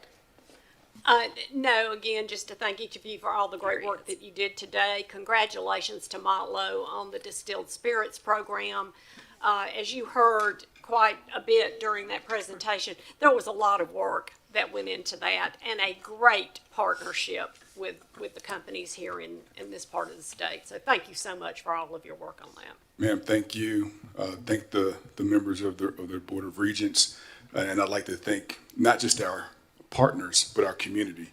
The program is strongest, not just when we do it and the employers want it, but when we can see the linear fruit. And that is how many kids don't have to leave small town rural areas to have a great job. Or what I'd love to see downrange, who's going to be the entrepreneur that will be innovative enough to maybe change the distilling and spirits industry. Hopefully they come through our program. Anything you need for us to know about tonight? Yes, it was whispered in my ear. Okay. At 6 p.m., and Elisa, I hope I don't get this wrong, at 6 p.m. the buses will leave from the Holiday Inn, and at 6:15 from the Hampton Inn. And I think that's really important for everybody to know, because we don't want you to drive. We want to honor being responsible, and we will get you to the hill and get you back to your hotels for whatever will come after that. Okay. And I also want to do something I didn't do this morning, because Regent Hooper had me working in Shelbyville this morning. I want to welcome everyone officially to what I think is one of the most beautiful parts and regions of the state. I hope that you get the feel that I get to feel every day that I drive on this campus, that it is like a park when you pull in. And someone noted that they heard these sounds in the air, and like, well, what's that? Well, it's because we don't have lots of things being built around us. So you hear birds, you will see deer coming across campus and the like. But we're very thankful to have you. We're happy to host you, and it's a pleasure to have you in this part of the state. Thank you. Thank you, Dr. Torres. It is a pleasure to be here, and we appreciate you. For our regents, we have an optional information session upstairs here in the next few minutes as we adjourn. Mariah has folks to guide us up there. And anything else for the good of the cause here before we adjourn for this afternoon? I wanted to close with some words that Dr. Torrance shared with us, the quote from Jack Daniel, which I think is so pertinent in many ways to the work that we do on student success and workforce development. We are so grateful for everything this broad team does across TBR and across our colleges. We also recognize that there's so much work to do each and every day. But I will borrow that quote that Michael used, because I think it has repercussions for us as well. Every day we make it the best we can. Thanks to you all. If there are no objections, we stand adjourned, and I'll see you in a few minutes. Thank you.